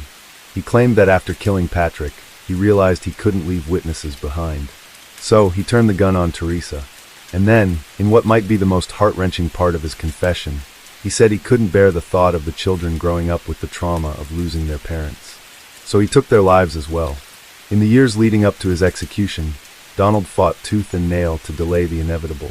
He filed every possible appeal, went on hunger strikes, and explored every legal loophole he could find. But eventually, he realized he was out of options. Just days before his execution, he publicly admitted to the murders, something he had avoided doing for over 2 decades. In a series of letters, he expressed remorse. He wrote that he was no longer the deranged dope fiend he once was, claiming that at the time, he had no moral compass and no real sense of what he had done. He wanted the world to know that he was sorry, that if he could take it back, he would. But he knew that was impossible. Donald's lawyer had planned to submit a 48-page clemency request in a last-ditch effort to save his life. But in his final days, Donald refused. He instructed his lawyer not to file it, waiving his right to ask the governor for mercy. "I'm ready to die," he said. After 23 years of fighting, he had made peace with his fate. "The dying part is easy," he added. "I'm so tired of doing time." On March 9, 2005, at the Indiana State Prison, Donald Wallace Jr. had his last meal: steak, baked potato soup, and chocolate truffle cake. He declined a spiritual advisor and spent his final hours meeting with a few visitors before being transferred to a holding cell. At exactly 12:23 a.m., Donald Wallace Jr. was executed by lethal injection. His final words were simple: "I hope everyone can find peace with this." That same day, Teresa's sister, Diana Harrington, held a vigil, not for Donald, but for the victims. She had spent years ensuring that the memory of her sister, brother-in-law, and their children would not be overshadowed by the man who took their lives. She continued that mission in 2007, when she and her husband, Ted, published a book titled Surviving the Death Penalty, a deeply personal account of the crime and the long-lasting effects it had on their family. Over the years, Donald Wallace became infamous, not just for the brutal nature of his crime, but also for the drawn-out legal battle that followed. However, if he hadn't stolen the lives of the Gilligan family, they would still be here today, living out the future they deserved. By now, Teresa and Patrick would likely be proud grandparents, watching their children raise families of their own. Their kids would have grown into adults, building lives filled with love, memories, and milestones. But instead, their story was cut short in the most tragic way imaginable. And while Donald Wallace is no longer alive, his execution could never truly erase the pain left behind that night, the pain of a family torn apart, the grief of those who loved them, and the lasting impact of such a senseless crime. Case 5. In the early 1980s, Keddie wasn't much more than a former railroad town trying to stay afloat. It was small, isolated, and for the most part, peaceful. For 36-year-old Glenna Sue Sharp, this remote town seemed like the perfect place to rebuild. She had recently left her troubled marriage behind, seeking a fresh start for herself and her 5 children. Though money was tight, Sue was determined to give her kids a better life. They moved into Cabin 28, a modest rental in the Keddie Resort, where other struggling families had also made their home. By all accounts, the Sharps were a normal family. The kids made friends, Sue worked hard to make ends meet, and life in Keddie carried on as usual. But on the night of April 11, 1981, something truly unthinkable happened. By morning, Cabin 28 would become a house of horrors. 3 people were found brutally killed inside. Blood was smeared across the floors and walls. The crime scene so grotesque and violent that even seasoned investigators were left shaken. To make matters worse, 1 child was missing, vanished without a trace. What happened in Cabin 28 was more than just a crime. It was an act of pure savagery, a night of unimaginable terror that still haunts this small town to this day. In 1979, Glenna Sue Sharp packed up what little she had and set out for a new life. With 5 children in tow, she left Connecticut behind, determined to escape a troubled marriage that had drained her for years. Her husband, James Sharp, was a military man, strict, sometimes controlling, and increasingly volatile. Their marriage had been marked by tension, and Sue had finally had enough. She wanted something better for her children, even if that meant starting from scratch with barely any financial support. Her journey led her across the country, eventually settling in Keddie, California, a tiny, secluded town nestled in the Sierra Nevada mountains. Keddie had once been a thriving railroad resort, but by 1981, it had become a modest, quiet community, offering affordable housing for struggling families. To Sue, it seemed like the perfect place to start fresh. She moved her children into Cabin 28, a small, unassuming wooden structure with peeling paint and creaky floors. It wasn't much, but it was theirs. Sue did her best to create a warm home despite the hardships. She was a devoted mother, strong, resourceful, and fiercely protective. Raising 5 children alone wasn't easy, but she managed. She stretched every dollar, took odd jobs, and received assistance from the government when necessary. Her children, John, 15, Sheila, 14, Tina, 12, Rick, 10, and Greg, 5, were adjusting to life in Keddie. John Sharp, the eldest son, was a typical teenager, sometimes rebellious, but deeply caring toward his siblings. He looked out for his younger brothers, often stepping in as a father figure. Sheila, the oldest daughter, was responsible and mature beyond her years, helping her mother with household chores and watching over her siblings. Tina, at 12, was quiet and shy, but had a creative side. Rick and Greg, the youngest, were still too young to fully grasp the struggles their mother faced, but they loved their new home and the adventures that came with living in the woods. Despite their financial struggles, the Sharps were a tight-knit family, doing their best to build a life in Keddie. The kids made friends in the neighborhood, and Sue had even grown close to some of the other local parents. But beneath the surface, there were warning signs, small, unsettling moments that hinted at something dark approaching. Sue had been receiving unwanted attention from certain men in town, particularly from Martin Smart, a local man with a violent past. He made her uncomfortable, but she brushed it off. After all, she had dealt with worse before.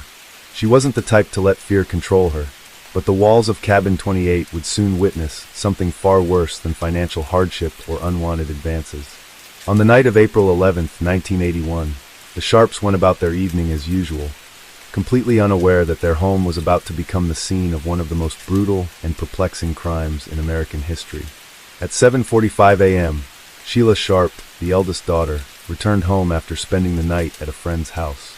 She had no reason to expect anything unusual.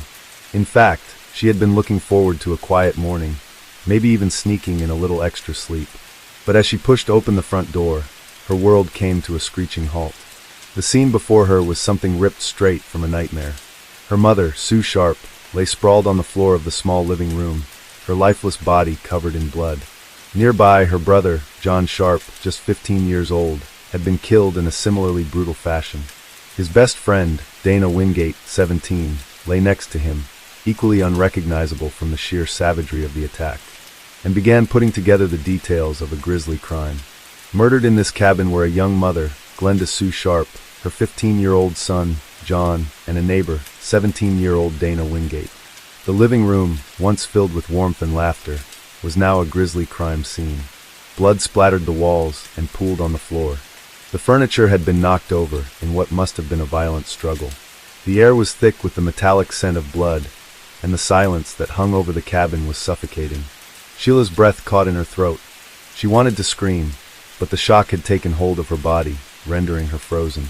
Her eyes darted across the room, scanning the horror before her, trying to make sense of it. Sue Sharp's body was found near the couch, bound with electrical tape and medical tape. She had been gagged with a blue bandana and her own underwear, secured tightly with tape. Her throat had been slashed, nearly to the point of decapitation. Deep stab wounds covered her chest and body. A claw hammer had been used to bludgeon her face beyond recognition. John had suffered a similar fate, stab wounds, blunt force trauma. His body showed signs of a struggle, evidence that he had fought back, but against what? Against who? Dana Wingate, the outsider among them, had also been bound and beaten.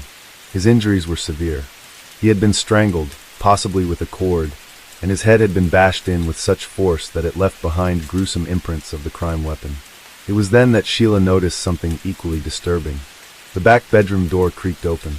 Inside, her younger brothers Rick, 10, and Greg, 5, along with their friend Justin Smart, 12, were alive, completely unharmed. The boys had slept through the entire ordeal, unaware that just feet away, their mother and older brother had been brutally slaughtered.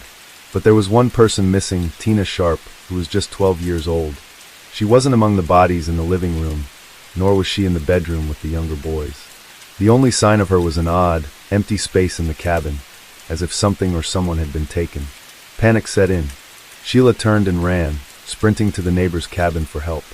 What followed was a small-town tragedy unfolding in real time. The sheriff's department was called. Neighbors began gathering outside, and within minutes, the quiet town of Keddie was plunged into chaos. The moment deputies from the Plumas County Sheriff's Office stepped inside Cabin 28, they were struck by the overpowering stench of blood. The small, dimly lit living room had been transformed into a grotesque slaughterhouse. The bodies of Sue Sharp, John Sharp, and Dana Wingate lay lifeless, bound with medical tape and electrical cords. The brutality was beyond comprehension. This wasn't just a crime scene. It was a statement. Investigators noted blood spatter on the walls, the floor, and even the ceiling. The sheer amount of force used suggested a sustained attack, one that lasted minutes, if not longer. One of the knives was bent at a disturbing 90-degree angle, a clear sign that whoever wielded it had stabbed with such force that the blade gave out before they did. Sue's lifeless body was positioned on her side, her hands bound tightly with medical tape. Blood had soaked through her clothing, forming a dark, ominous pool beneath her. But there was something even more unsettling. She had been partially undressed, suggesting the possibility of a sexual component to the crime. Despite this, there was no definitive evidence of sexual assault. John and Dana, meanwhile, lay side by side, their bodies mutilated beyond recognition. Dana's head was caved in, likely from repeated blows with the claw hammer. John's throat had been slashed so deeply that it nearly severed his windpipe. And yet, through all this horror, the most haunting mystery remained. Why had Tina Sharp vanished? Detectives quickly realized that the scene inside Cabin 28 defied logic. The level of violence, precision, and sadistic overkill was unlike anything they had encountered before. But then a chilling detail emerged. The bindings on the victims suggested multiple attackers. The knots were inconsistent, some neatly tied, others sloppy and rushed.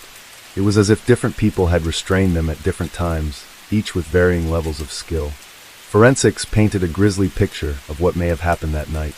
Blood spatter analysis indicated that John and Dana had been killed near the front door, their bodies later dragged to where they were found. Sue, however, appeared to have been the primary target, suffering the most extreme violence. And then there was the tape recording. Investigators discovered that someone had attempted to muffle the sounds of the attack. A section of the cabin's walls had been stripped down to expose the insulation, possibly to absorb sound. But most chilling of all, a small piece of medical tape, similar to the one used to bind Sue, was found with bloodied fibers stuck to it, as if a gag had been ripped from someone's mouth mid-scream. Whoever committed these heinous acts had not acted in a blind rage. This was controlled, methodical, and disturbingly ritualistic. In the chaos of the crime scene, one detail stood out above all the horror. Tina Sharp was missing. Her small bed in the back room was undisturbed, her belongings untouched. Unlike her brothers, who had been left alive in the house, Tina had been taken. But why? The timeline of events became even more twisted when neighbors reported hearing muffled screams around 1:30 a.m., yet no one called the police. Was it fear, apathy, or had the killers ensured no one would intervene? In the days that followed, search efforts focused on finding Tina. Helicopters scoured the forests. Volunteers combed the nearby roads, creeks, and abandoned train cars. Police even considered the possibility of a ransom demand, but none came. Tina had disappeared without a trace. Forensic evidence hinted that she had been alive when she left the cabin, but for how long? And what had her abductors intended for her?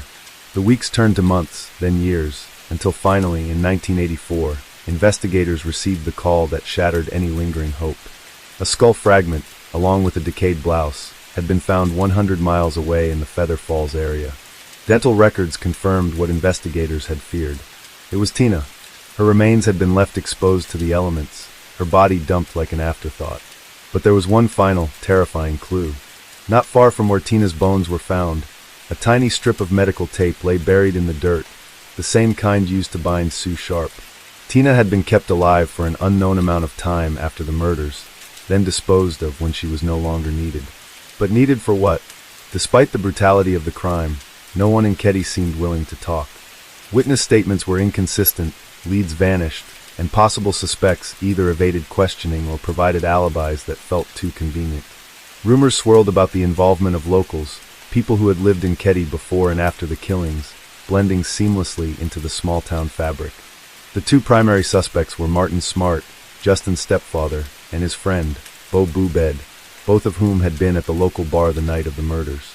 Martin had a history of domestic violence, and just days after the crime, his wife filed for divorce, citing fear for her life. Even more chilling, he had allegedly told his therapist he had killed Sue Sharp, yet no arrest was ever made. Then there was the mysterious call. In 1984, when Tina's remains were discovered, an anonymous caller contacted the police and gave them the location before the news had been made public. How had they known? More importantly, why did no one follow up on the call? The case lingered in limbo, an open wound in the town of Keddie. Evidence was misplaced, records were lost, and key witnesses faded into obscurity. For decades, it seemed like the truth of what happened inside Cabin 28 would die with time. Among the gruesome details of the Keddie murders, two objects stood out as silent witnesses to the crime. A claw hammer and a steak knife bent at an almost 90-degree angle.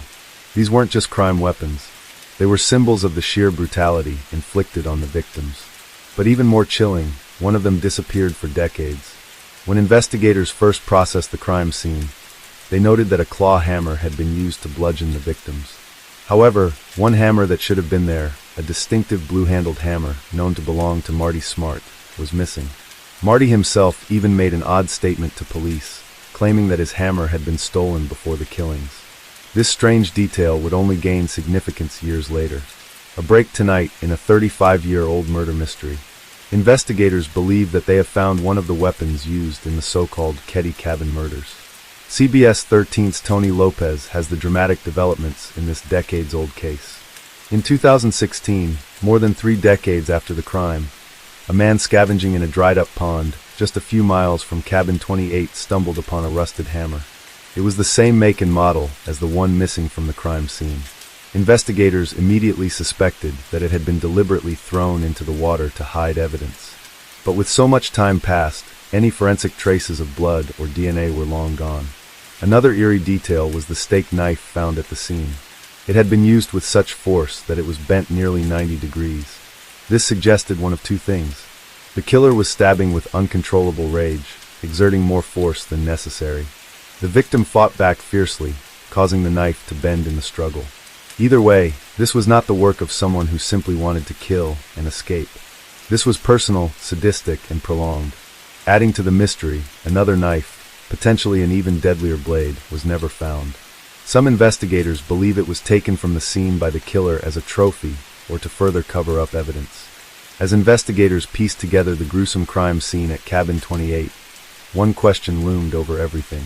Who could have committed such an unspeakable act? There were no signs of forced entry, and nothing valuable had been taken, which meant this was not a random break-in or robbery gone wrong. The sheer brutality and overkill suggested deep personal rage, and whoever carried out the act of killing wanted the victims to suffer. But why? And why was Tina Sharp missing? In the weeks that followed, investigators interviewed locals, neighbors, and family members in search of anyone with a motive. Very quickly, they honed in on 2 men, Marty Smart and John Bo Babade. The men suspected in the murders, Bo Babade, who together with the other prime suspect, Marty Smart, are now deceased. Marty Smart lived just a few cabins away from the Sharps and was known for his violent temper. He had a reputation for abusing his wife, Marilyn, and often clashed with Sue Sharp. Sue had reportedly been counseling Marilyn, urging her to leave Marty, which could have made him resentful. Marilyn later revealed that Marty despised Sue, calling her a bitch and blaming her for interfering in his marriage. On the night of the murders, Marty and his friend, Bo Babade, had been at the local bar. Marty's wife later stated that he came home that night with strange behavior, burning a pair of blood-stained shoes in their fireplace. Even more suspicious was a later confession Marty allegedly made to his therapist, where he admitted to killing Sue Sharp, but claimed he had nothing to do with the children. However, despite this chilling statement, law enforcement took no immediate action. John Bo Babade was a former Chicago mobster with a shady past. He had arrived in Ketty shortly before the crime was committed and was living with Marty Smart. The two had an odd friendship, with Bo frequently egging Marty on when he was angry. Bo had no known connection to the Sharp family, which made his involvement less obvious. But his criminal background and close relationship with Marty made him a strong suspect. However, no solid evidence ever linked Bo to the crime, and he later left town without a trace. Despite these strong leads, the investigation quickly fell apart. Key pieces of evidence mysteriously vanished. The tape recordings of Marty's confession gone. Crime scene photos disappeared from police records. No fingerprints, no DNA analysis, nothing that could definitely tie a suspect to the crime. Many locals believed there was a cover-up. It was rumored that Marty Smart had connections to law enforcement, which might explain why he was never charged even after his confession. Years later, new investigators reviewed the case and found that crucial witness statements had been ignored. There were rumors that Tina Sharp had been taken as a living target, possibly for human trafficking or ritualistic purposes, but nothing was proven. No one was ever convicted for the Ketty murders. Marty Smart died in 2006, taking whatever secrets he had to the grave. Bo Babade died in 1988 without ever facing trial. The case remains officially unsolved, though new evidence continues to emerge. In 2016, investigators found a hammer in a dried-up pond that matched the murder weapon missing from the crime scene. Many believe that law enforcement corruption and incompetence allowed the killers to walk free. Case 6. Back to the early 2000s, specifically 2003, and head to Heathrow, a bustling area in the United Kingdom. It was here that a thriving business called Saba Freight was making waves in the fruit import world. This wasn't just your average company. It was a booming empire. At the center of it all was a 46-year-old man named Amarjit Chauhan. Most people called him Anil. Anil's journey was nothing short of inspiring. He was born in India but moved to the UK in his early 20s with big dreams of building a better life. And let me tell you, he absolutely crushed it. He worked hard, climbed the ladder of success, and eventually became the proud owner of Saba Freight, a business worth millions. But life wasn't just about business for Anil. He had a beautiful family that he adored. Anil was married to Nancy, a stunning woman who was 20 years younger than him. Together, they had 2 little boys, Devinder and Ravinder. Their home was full of love and laughter. Nancy's mother also lived with them, partly to keep Nancy company, and partly to help out since Nancy had just given birth to their second son, Ravinder. Now, this family of 5 had everything you could ask for: love, success, and a bright future ahead of them. You could see how happy they were in the video footage shown in the intro. Smiles all around, kids playing, and a couple deeply in love. Life seemed picture perfect. But even with all this success, Nancy had one thing on her mind: home. She missed India deeply. The culture, the familiarity, the memories, it all pulled at her heart. She often brought it up with Anil, telling him how much she wanted to move back. She believed India's education system was better for their boys, and felt they could build an even happier life there. So, she wanted Anil to sell the business and start fresh in their homeland. Anil, on the other hand, wasn't one to rush big decisions like that, especially when it came to the business he had poured his heart and soul into. Now, if you ask anyone who worked for Anil, they'd tell you he was the kind of boss everyone wanted. He was known for being kind-hearted, generous, and laid back. In interviews with his team, they spoke warmly about how approachable he was. But like everyone, Anil had a past. Back in 1996, he had a run-in with the law and ended up spending 3 years in jail for tax evasion. It was a tough time, but instead of letting it define him, he used it as motivation to turn his life around. Once he was out, he poured all his energy into rebuilding his career and creating the successful empire that Saba Freight had become by the early 2000s. Fast forward to 2003, and this is where things take an interesting turn. A man named Kenneth Reagan showed up, applying for a position at Anil's company. However, Kenneth wasn't your average job applicant. He was an ex-convict with a history of smuggling drugs. At first, Anil was hesitant about hiring him, but then he thought about his own past. If he could thrive after a rough patch, why not give Kenneth the same chance? So Anil decided to hire Kenneth, giving him a fresh start as a driver. At first, everything seemed fine. Kenneth blended in with the team, and the other employees noticed nothing out of the ordinary. It was business as usual at Saba Freight. However, around this time, Anil was seriously considering Nancy's wish to move back to India. He had been mulling over the idea of selling the business, and then, as if on cue, Kenneth came in with some interesting news. Kenneth claimed he knew someone who was willing to buy the company, and not just buy it, but pay £3 million in cash. Naturally, this offer piqued Anil's interest. It seemed like the perfect opportunity to fulfill his wife's dream of returning to their homeland, while also making a hefty sum from the sale of his business. So, on a seemingly ordinary day, February 13, 2003, Anil left his office, supposedly heading to Wiltshire to meet with this mysterious buyer. The deal sounded promising, but here's the strange part. He didn't tell anyone exactly where he was going, or even share the name of the person he was planning to meet. It was as if he trusted Kenneth's word without question, eager to explore what seemed like the perfect solution to his family's plans. But then, Anil didn't return that evening. It was as though he had simply vanished into thin air. Nancy was starting to feel more and more anxious as the night went on. She had called the company, hoping to find some clue about Anil's whereabouts, but as expected, no one had seen him. Just as she was about to panic, her phone buzzed. It was a voice message from Anil. In the message, he told her not to worry, that he was fine, and that he couldn't make it home that night. He promised he would be back the following day, but something about it didn't sit right with Nancy. This wasn't how Anil normally communicated. She and her husband always spoke to each other in Punjabi, but the message she just received, it was in English. "Hello Nancy, don't panic. I'm okay. I'll be back tomorrow." The words sounded like Anil, but they didn't sound like him. That's when she decided to call her brother Unkar, who lived miles away in New Zealand. Unkar was a journalist, and though he hadn't seen Nancy or their mother in nearly 9 years, they still spoke almost every day. She trusted him completely and needed someone to talk to. But that call with Unkar would turn out to be the last time he ever heard from his sister. For days after that, on February 17, 2003, Kenneth made a shocking announcement at work. He told everyone that Anil had sold the company to a woman named Belinda Bruin. To back up this claim, he produced a letter stating that Anil had sold Saba Freight and was retiring abroad with Nancy due to ill health. The letter even had Anil's signature on it. The news took everyone by surprise. No one had expected such a major change, and naturally, the employees were now worried about their jobs with the arrival of a new owner.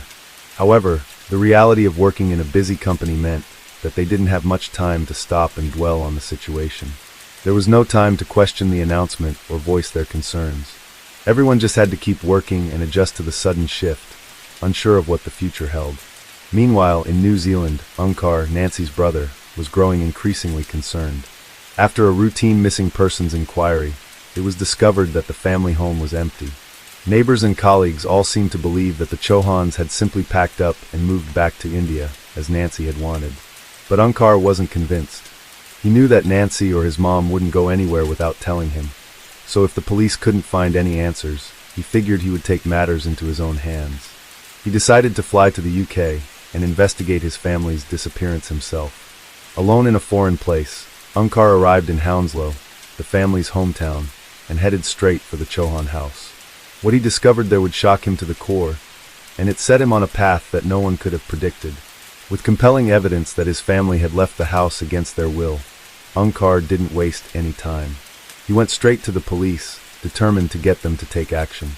After presenting his findings, he managed to convince the authorities to launch a full investigation into the mysterious disappearance of the Chauhan family.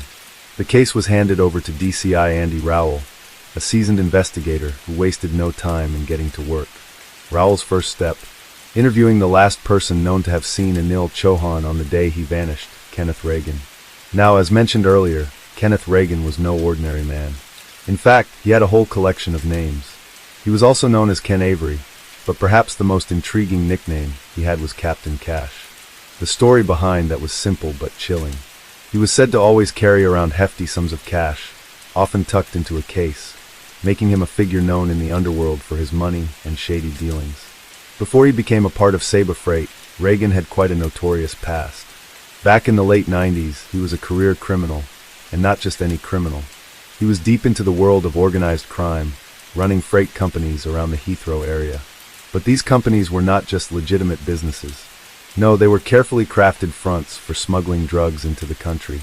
Reagan knew the ins and outs of the criminal world and had connections with some of the most powerful and dangerous criminal families in London. At the time, Kenneth Reagan was living the high life, surrounded by criminals and making his money in all the wrong ways. He was enjoying the luxuries of his illegal activities, flashy clothes, expensive watches, and always rolling with a crowd of shady figures. But it was at a fashionable London bar, where Reagan's world collided with that of Belinda Bruin, the same woman who would later allegedly buy the company from O'Neill. Back then, she was a celebrity agent and socialite, living in the fast lane of the social scene. Belinda described Reagan as a bit rough around the edges, not well educated but charming in his own way. She saw him as the classic rich wide boy type, the kind of guy who thought his money could buy him class. As time went on, Reagan became fixated on Belinda. His obsession started when he began calling and emailing her relentlessly, saying things like, "I haven't felt like this in 30 years, you're like a drug." Rumors soon started circulating that they were in a relationship, though that was never officially confirmed. But on June 17, 1998, Reagan's world came crashing down. He was caught with 25 kilograms of heroin, a massive stash.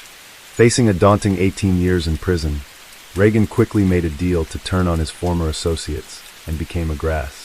His testimony led to the conviction of 12 major criminals, and in return, his sentence was reduced. For years later, when he was released from prison, Reagan found himself with nothing.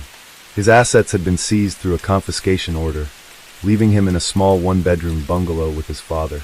Despite his fall from grace, Reagan wasn't ready to give up on his criminal ways. He was determined to make a comeback. And the perfect opportunity came in the form of Anil Chauhan's thriving freight company. Reagan saw it as the perfect front for his drug-dealing operations. Once again, he was planning to use a legitimate business to cover up his illegal activities. By this time, Belinda Bruin had given up her house in Chelsea for a fresh start in Devon.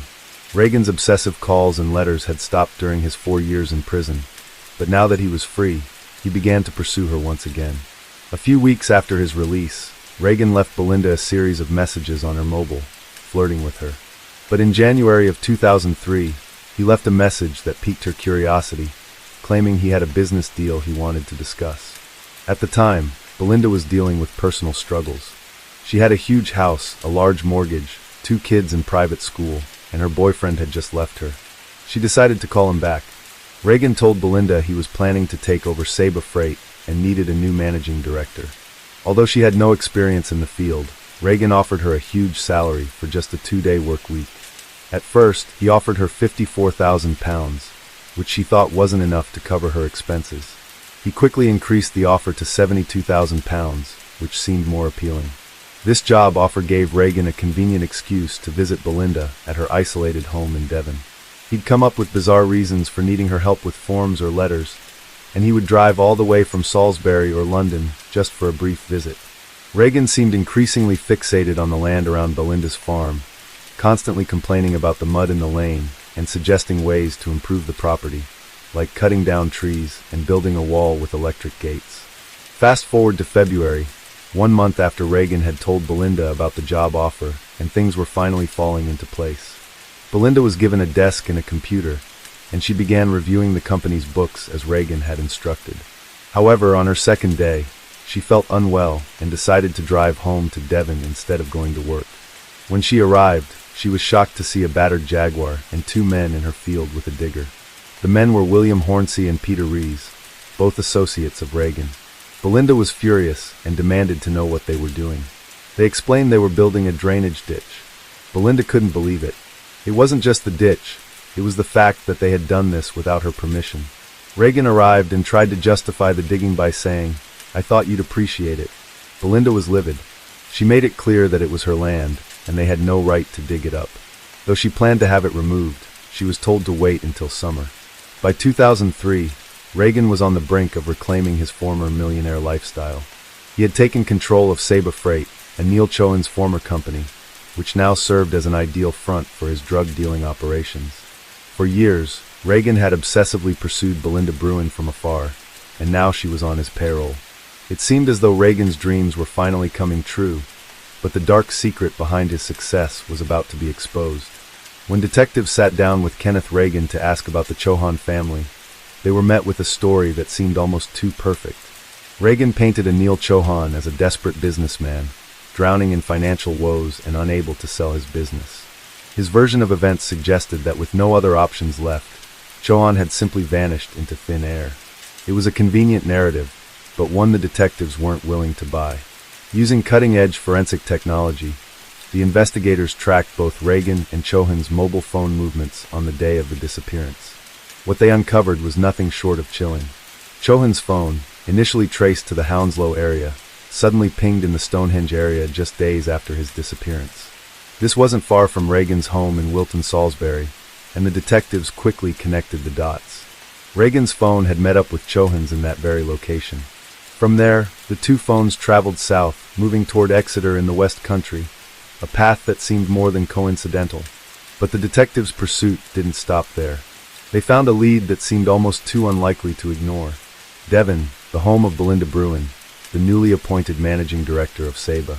The police planned to visit her, thinking she knew more than she was letting on. However, just when they were about to get answers, a tip arrived from a man named William Hornsey, an associate of Reagan. Hornsey claimed to have important information about Chauhan's whereabouts, stating that Chauhan was very much alive and on the run. Hornsey's revelation that he was meeting Chauhan in Newport to hand over stolen passports seemed like the break the detectives had been waiting for. They rushed to Newport, heading straight to the location Hornsey had described, the iconic bronze pig statue near the passport office. There they found Hornsey and Reagan standing nervously. But something wasn't right. It was as if they were trying to spin the story into something else. Hornsey and Reagan claimed that Chauhan couldn't make it because, allegedly, he had somehow discovered that they were meeting with the police. The detectives, trying to piece things together, attempted to trace the phone Chauhan supposedly used, but their efforts were in vain. The number led to an unregistered phone, and once again, they were left with nothing but frustration and the sinking feeling that they were being misled, pulled further into a web of lies. By the way, I post true crime and new cases here every week, so if that sounds like your kind of thing, please consider subscribing. It helps a lot. Back at Saba, Reagan resumed his work like nothing had happened, as if he wasn't at the center of an investigation. But the detectives weren't about to let this slip through the cracks. They called Belinda in for questioning, determined to get to the bottom of things. When Reagan learned that Belinda was being questioned, his anger flared. He immediately warned her, telling her that if the police ever asked about his work on her property, she was to simply say he was helping with her water system. So on the day of the questioning, Belinda answered every question the detectives threw at her, but when it seemed like the interview was wrapping up, the detectives asked her if there was anything unusual about Reagan's behavior. That's when Belinda hesitated before mentioning one peculiar detail.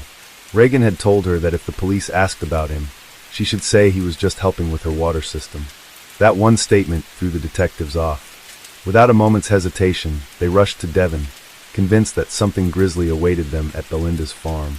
They meticulously excavated the dig site where Reagan had been working, conducting an exhaustive forensic search. Forensic archaeologists and pathologists worked tirelessly, but after 5 long days of digging, no bodies were uncovered. At this point, it seemed like they were hitting a dead end. No physical evidence tied Reagan to any crime, and the case was on the verge of becoming a cold one. That is, until April of 2003, when a father and son duo decided to go on a leisurely evening paddle near Bournemouth Pier. As they glided through the water, something caught their eye. A bloated, lifeless body floating just beneath the surface. The body was unnervingly large and bloated, the feet floating above the water while the torso and face were submerged. The son immediately called emergency services, unable to shake the sight of the floating corpse. For nearly 3 long hours, the father stayed there, making sure the body would be found and the situation wouldn't go unnoticed.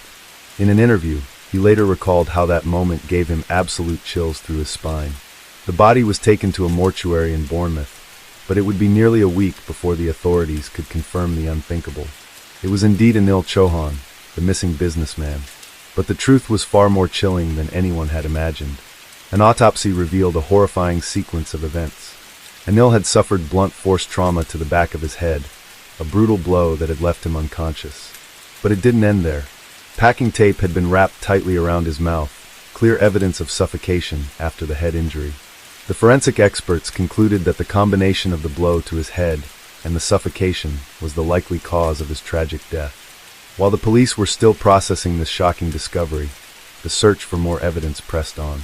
This time, investigators were zeroing in on Belinda Bruin's farm in Devon, hoping to find something that would link all the pieces together. And they did. As they dug deeper, they uncovered burnt clothes, jewelry, and even some hairs buried in the soil, clues that pointed to a burial site on Belinda's land. After forensic testing, it was confirmed. The hairs belonged to Anil Chauhan, and it became clear he had been murdered, buried at the farm, dug up later, and dumped into the sea near Bournemouth. The size of the excavation site raised even more questions. If they were just trying to hide one body, why dig such a large area? The detectives uncovered more clues, including jewelry that seemed to belong to Nancy, Anil's wife, and small poppers from baby clothes. It was a chilling realization. Anil's entire family might have been buried there too. With this new evidence, the investigation shifted gears.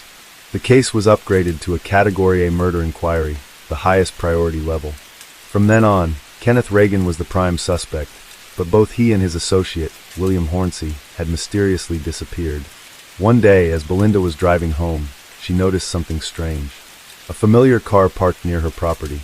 Her heart sank when she realized it belonged to Reagan and Hornsey. There was no mistaking it. They were back, and it wasn't a casual visit. These were the same men she believed had dug a mysterious ditch on her land, a ditch she suspected was used to hide bodies. Her instincts screamed that something was off, but she stayed calm. Smiling nervously, she told them she needed to grab something from her shed and would return in a couple of minutes. The moment she was out of their sight, Belinda bolted to her car, heart racing, and sped off. She called the police immediately, describing the detail. Officers were dispatched to her home, but by the time they arrived, Reagan and Hornsey were gone. Not a single clue was left behind. That was the last time anyone ever saw the two men. But the story didn't end there. Days after the Chohan family had vanished, Belinda remembered something critical. There had been 3 men on her property that day. That meant someone else was still out there, and she was convinced it was Peter Reese. Now on his own, Reese was left to wrestle with the weight of his choices. As the days turned into weeks, guilt began to consume him. He bounced between hostels and boarding houses, always looking over his shoulder, knowing the police were closing in. One evening, while staying at a small boarding house, Reese struck up a conversation with the landlady. In a moment of weakness, he confessed everything. "Have you seen me on TV?" he asked her. When she said no, he unloaded the horrifying truth. He admitted that he was involved in covering up the disappearance and murder of an entire family. Reese insisted he hadn't killed anyone, but he admitted to helping hide the bodies. He even painted a chilling picture of Reagan, calling him a psycho who had personally shot 2 babies. The landlady, shocked and terrified, knew she had to act. As soon as she had the chance, she alerted the authorities. Within 12 days, the police caught up to Reese. He was still on the run, moving from place to place like a shadow. But even after his earlier confession, Reese refused to cooperate. He wouldn't share any details about the murders or reveal where the victims were buried, leaving the authorities with more questions than answers. While the police were interrogating Reese, they received shocking news. A fisherman had discovered a decomposed body floating in the water. The body was so deteriorated that the police hesitated to show it to Unkar, fearing it would be too traumatizing. But Unkar insisted it was his baby sister, Nancy. He couldn't imagine not seeing her one last time, even though this was the first time he'd see her in 9 years. And it was after her death, 2 months after the disappearance, the police finally found Kenneth Reagan hiding in Belgium. They brought him back to England to face justice. Surprisingly, 6 weeks after Reagan's arrest, William Hornsey voluntarily turned himself into the authorities. With Peter Reese already in custody, all 3 suspects were now under police watch. However, none of them cooperated. They stayed silent, refusing to answer questions or share details that could tie them to the crime. Even with all 3 men in custody, the police were still missing something crucial. Nancy's mother and her 2 babies hadn't been found. Without strong evidence, the police couldn't make a solid case for conviction. They needed more clues to ensure justice. That's when they decided to dig into the suspect's phone records, especially on the day Amarjeet met Reagan at Stonehenge. What they found painted a grim picture. The records showed all 3 men traveling south to Salisbury, stopping at an apartment located at 3 Forge Close, the address of Kenneth Reagan's home. The detective who led the investigation pieced together an alarming timeline. During the time Anil Chauhan was missing, at least one of the 3 men was always at Reagan's apartment. This led detectives to believe Anil was being held captive there, guarded round the clock to ensure he couldn't escape. It was during this time that the 2 men carried out their cruel plan, abducting the entire family from their home. The police believed that Anil was killed at Reagan's apartment, while Nancy, her mother Chiranjit, and the 2 babies met their tragic end in Hounslow. Despite this horrifying theory, the evidence the police had was purely circumstantial. They had no solid proof linking the suspects directly to the murders, and without it, their case remained shaky. When detectives searched Kenneth Reagan's apartment, they found no signs of a struggle or violence. The place had been meticulously cleaned and redecorated. Reagan had installed new carpets, replaced the couch covers, and made it seem as if nothing sinister had ever happened there. He had wiped away nearly all traces of what could have been crucial evidence. At this point, while the investigation strongly pointed to Reagan and his associates, the jury needed more than just theories and suspicions to convict them. The entire nation was watching the case unfold, gripped by the horror of what had happened to this innocent family. People across the country demanded justice for Anil, Nancy, their 2 young children, and Nancy's mother. Yet, with each passing day, hope seemed to dim as investigators struggled to find that one solid piece of evidence. Just when it seemed like the case might fall apart, a breakthrough came, one that no one could have anticipated. This pivotal moment came from Anil Chauhan himself, even in death. When his body was discovered, every item of clothing he was wearing was carefully preserved by forensic investigators. His shirt, pants, and shoes were thoroughly examined, but nothing was found at first. Months passed, and it seemed like the evidence they needed simply wasn't there. Then, 8 months after Anil's body was recovered, investigators took another look at his socks. And that's when they made a startling discovery. Tightly folded and hidden inside his sock was a single piece of paper. It was a letter dated February 12, 2003, the exact day Anil had disappeared. The letter was addressed to Kenneth Reagan at 3 Forge Close, Reagan's home address. Investigators believed that while Anil was being held captive, he realized he wouldn't survive. In his final, desperate moments, he thought of a way to leave behind a clue that would point to his killer. He folded the letter over and over again until it was small enough to hide in his sock, hoping it would remain undiscovered by his captors. The letter survived Anil's burial, the time his body spent in the water, and the months it took for investigators to find it. It was a testament to Anil's incredible courage and determination to seek justice for himself and his family, even when he knew he wouldn't live to see it. With the letter in hand, the case against Reagan, Reese, and Hornsey was solid. No jury could deny their involvement in the horrific murders. The trial began in 2005, 2 years after the crimes. It was one of the longest and most chilling criminal trials in the history of England's Central Criminal Court. The proceedings revealed the depth of Reagan's greed and cruelty, and the lengths he was willing to go to cover his tracks. Peter Reese, who had played a supporting role in the crimes, was sentenced to 23 years in prison. Kenneth Reagan and William Hornsey, the masterminds of the plan, each received 5 consecutive life sentences, ensuring they would never walk free again. Kenneth Reagan and William Hornsey, the masterminds of the plan, each received 5 consecutive life sentences, ensuring they would never walk free again. As the investigation continued, more heartbreaking discoveries were made. The body of Nancy's mother, Chiranjit Kaur, was found off the coast of the Isle of Wight. Like Anil and Nancy, she had been drowned. However, the bodies of the 2 youngest victims, 1-year-old Devinder and 8-week-old Ravinder, were never recovered. Though justice was served in the courtroom, the emotional scars left behind were immeasurable. Onkar, Nancy's brother, carried the weight of grief and unanswered questions. In an interview, Onkar couldn't hold back his tears as he wondered what his family had endured in their final moments, and whether they had held on to hope for rescue. This case remains one of the most horrific crimes ever, with the sheer brutality of it all sending chills down the spine. What makes it even more disturbing is the innocence of the family involved, their lives cruelly taken in such a violent manner. The idea that 2 young children were caught in the middle of this violence is almost too much to comprehend. Case 7. Monday, February 13, 2017. Abigail Williams, 13, and Liberty German, 14, known as Libby, were the type of best friends who did everything together. That Sunday night, they were at Libby's house, excited about a rare Monday off from school.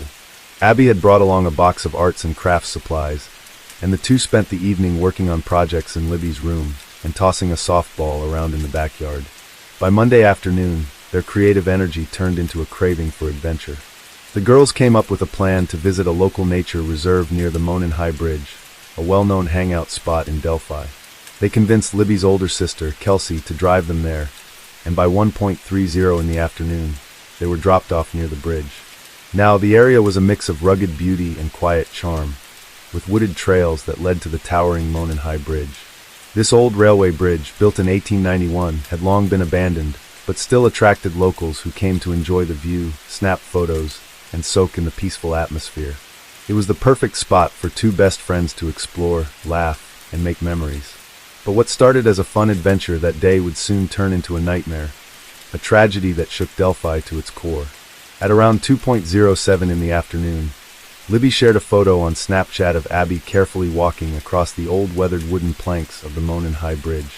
Now, that photo would turn out to be the last known sign of the two best friends. Later that day, when Libby's dad arrived to pick them up, the girls were nowhere in sight. At first, there was confusion, then growing panic as calls to their phones went unanswered. Libby's dad searched the area, calling their names, but the only response was the quiet of the woods. He reached out to Kelsey, asking if she'd heard from the girls, or if he was in the wrong spot. She hadn't, and he wasn't. By evening, the fear set in. The police were called, and what started as a search by family quickly grew into a massive community effort. Search crews combed the trails and woods surrounding the bridge, while locals joined in, shouting for Abby and Libby. Attempts to trace the girls' cell phones led nowhere. According to the locals, that night was filled with flashlights flickering in the woods, looking like stars as everyone in the community came together to search for Abby and Libby. Some people thought maybe the girls just went off somewhere or were partying, but their families weren't buying it. As the hours passed, the search was called off just before midnight, with law enforcement reassuring everyone that there was no evidence the girls were in immediate danger and that the search would pick back up in the morning. The next day, February 14th, everyone was still holding on to hope, praying for a miracle. But then a shocking discovery was made. One of the search team members found Abby and Libby, but it wasn't good. The girls had been murdered, and their bodies were discovered less than a mile from where they'd been dropped off the day before. The authorities were now focused on finding who was responsible, but despite the many tips that flooded in, the killer's identity stayed hidden for months. This small town of just about 3,000 people was rocked to its core. The idea that two young girls were murdered in broad daylight seemed unfathomable, and the shock was felt throughout the entire community. One of the most crucial pieces of evidence came from Libby's own phone. Police discovered that Libby had been filming Abby as she walked across the bridge. In that video, she also captured the voice and image of a man walking alongside them. The man in the footage became known as Bridge Guy. Authorities believe this man is their killer. In hopes of getting public help, the authorities released still photos from the video, not the full footage, but enough to hopefully spark someone's memory. They also created a sketch based on witness descriptions of a man seen on the trail that day. Bridge Guy was described as a white man, around 5 feet 6 inches to 5 feet 10 inches, weighing between 180 and 220 pounds with reddish-brown hair. The grainy photos showed a man in blue jeans, a blue jacket, and a hoodie. Police had also released 2 sketches based on descriptions from eyewitnesses. One sketch looked like an older man, while the other resembled a younger man. Despite all of this, no arrests were made. So, in an effort to push the investigation forward, the authorities released a clip of the man's voice, heard saying, "Down the hill," in the footage that Libby had captured. This new piece of evidence was meant to stir up public interest and hopefully spark a lead. At the time, the police referred to the video as coming from possible criminal activity, trying to keep the focus on finding the person responsible. Another key detail that investigators shared was that they believed the murderer either lived in Delphi or was familiar with the town. Whether they worked there or had some other connection, the killer had knowledge of the area, and that detail kept everyone on edge, hoping someone would recognize the voice, the face, or the details and help crack the case wide open. In April of 2019, more than 2 years after Libby and Abby were found murdered, law enforcement held another press conference that grabbed everyone's attention. It was during this conference that ISP Superintendent Doug Carter made a direct appeal to the killer, telling him, "I know you're hiding in plain sight." He went on to say, "I believe you have just a little bit of a conscience left, and I can assure you that how you left them in that woods is not what they're experiencing today." By this point, the police had received a lot of tips, and there were quite a few people linked to the case as potential suspects. Some of them matched the 2 sketches police had released, but one name that came up early was Ron Logan. He was an older guy who lived in Delphi, Indiana, and his connection to the case wasn't just because of his age, it was because of where he lived. The bodies of Libby and Abby were found less than a mile from Logan's property, just a short walk from the Monon High Bridge, the spot where the girls were last seen.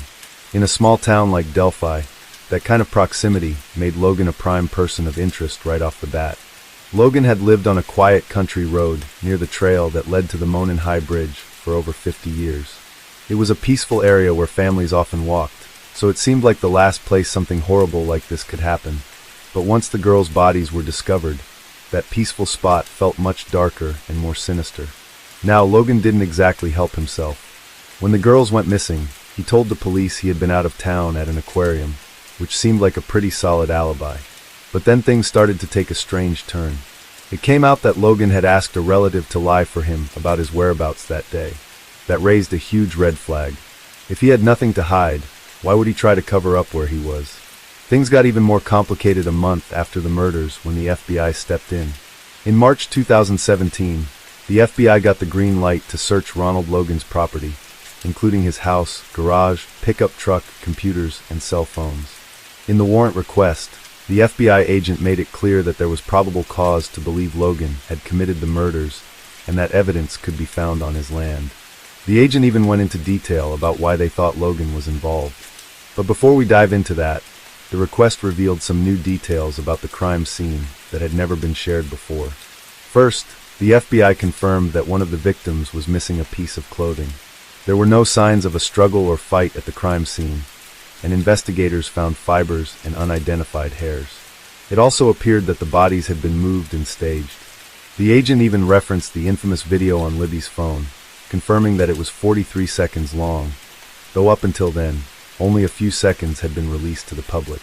The footage showed the suspect following the girls on the Monon High Bridge trail, and there were no visible signs of a fight. The search warrant for Logan's property, which was located right next to where the girls' bodies were found, revealed more suspicious details. The FBI agent said Logan had asked a relative to create a fake alibi for the afternoon the girls went missing. On top of that, cell tower data showed Logan's phone was in the area where the girls disappeared, and later that night, it was near where the bodies were eventually discovered. Logan's ex-girlfriends also spoke out, revealing disturbing details about his behavior. Both reported that he had been physically abusive, with one woman stating that Logan had threatened her, saying he could kill her and no one would ever find her body. The agent also mentioned that the victims lost a lot of blood, and it was almost certain that the killer would have gotten blood on their person or clothing. Additionally, 2 pieces of clothing from one of the girls were missing, and it seemed like the bodies had been intentionally moved and staged. The agent speculated that the killer might have taken a souvenir or done something to memorialize the crime scene. As investigators scoured Logan's property, they were hoping to find something that could link him to the murders.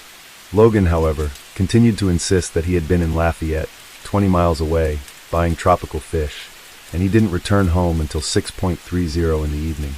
But when police looked into his alibi, they found that his cousin, who was supposedly with him, didn't back up his story. In fact, they couldn't confirm any of Logan's alibi details. Despite the investigation, including extensive searches of his property, nothing concrete was found to directly tie Logan to the murders. He did have a history of legal troubles, including a previous DUI conviction, and as part of his probation, he wasn't allowed to drive. Investigators believed that was why he had asked his relative to lie for him. In a twist, Logan was later arrested for violating his probation, though it was unrelated to the Delphi murders. This gave investigators the chance to search his property again while he was in custody, but once again, no direct evidence was found that linked him to the crime. Suspicions surrounding Logan officially died down when he passed away in 2020 due to COVID-19. But just when it seemed like things had gone cold, another person of interest came to light. This time, it's a man named Keegan Anthony Klein. By the way, I post true crime and new cases here every week, so if that sounds like your kind of thing, please consider subscribing. It helps a lot. At the time, Klein was 30 years old and had a disturbing history of internet catfishing. One of the accounts he used was under the username Anthony Shots. Police believe that the Anthony Shots Instagram profile was used to solicit explicit pictures from young girls. But the story gets darker. Klein was actually chatting with Libby German on the day of the murders. Not only that, but he allegedly told another girl that he was supposed to meet Libby that day. It was hard to ignore the eerie coincidence. The last person to speak to Libby was an online predator. Was it just a twist of fate? Or did Klein somehow know the killer? Could he have been involved in the crime in some way? Police didn't waste time and searched his home in Peru, Indiana. Now Klein was never formally charged with the murders, but what they found in his home was enough to lead to serious charges. During the search, investigators uncovered explicit images of children, which led to his arrest on charges of child exploitation and possession of child pornography. Indiana State Police Officer Christopher Cecil testified that Klein used fake personas to convince girls, ranging from 12 to 18 years old, to send him explicit photos or videos. Investigators identified 11 victims, but they suspected there were even more who had not yet come forward. In a 2022 jailhouse interview, Klein admitted to trying to solicit explicit images from underage girls. However, he claimed that he never intended to meet any of them in real life, saying he was simply lonely and didn't really know why he did it. I don't look at teenage girls or kids. I don't think sexually about them at all. What do you think happened in terms of then, some of the things you're accused of doing? Like I told in the PSI, it just kind of spiraled out. I mean, I didn't have a girlfriend. I was a lonely guy and I started talking to girls online, and it just kind of spiraled into something, and I don't know. It's crazy. Klein pled guilty to the charges and was sentenced to 40 years in prison, with an additional 3 years suspended. His sentence was a reminder of the severity of his crimes, but it still didn't bring closure to the case of Abby and Libby. This was in 2022, 5 years after the horrific murders, and many feared that justice might never come. For years, it seemed like the case had gone cold. Investigators had little progress, and the community was growing increasingly frustrated. Then, on October 26th, that same year, everything changed when 50-year-old Richard Allen was arrested and charged with the murders of Abby and Libby. The news hit like a bombshell. Richard Allen wasn't some stranger or distant figure. He was a familiar face in the small town of Delphi. A family man, married with a daughter, and working at the local CVS pharmacy. Shockingly, he had even printed memorial photos for the victims' families. How could someone so deeply embedded in the community be capable of such an awful crime? It seemed unimaginable. But perhaps, just maybe, Indiana State Police Superintendent Doug Carter's words from 3 years earlier had been eerily accurate. The killer is hiding in plain sight. The case, which had seemed nearly impossible to solve, was now taking a startling turn. No one had anticipated how challenging this case would be to crack. Nearly 6 years of relentless searching, over 70,000 tips, countless sketches of potential suspects, and even the famous grainy video from Libby's phone all failed to lead them to the killer. As investigators finally closed in on Allen, it raised the question, how had they missed him for so long? Why did it take so long for this piece of the puzzle to fall into place? As it turns out, Richard Allen, who had been a local man in Delphi for years, had put himself on the trail the day of the murders, wearing the exact same clothing as the bridge guy described by witnesses. Even more chilling were the accounts from several witnesses who claimed to have seen someone resembling Richard on the trail that day. One witness even reported seeing a man walking down the road covered in muddy and bloody clothes.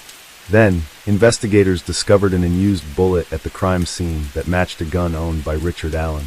This was a major piece of evidence that tied him directly to the crime. The arrest was swift, but Richard's defense team immediately released a statement, trying to set the record straight about their client and the ongoing investigation. The defense made several key points in their statement, and I'll quote them directly here. Richard is a 50-year-old man who has never been arrested nor accused of any crime in his entire life. He is innocent and completely confused as to why he has been charged with these crimes. The police did not contact Rick after Libby German and Abby Williams went missing.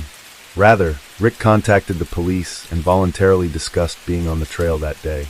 Like many people in Delphi, Rick wanted to help in any way he could.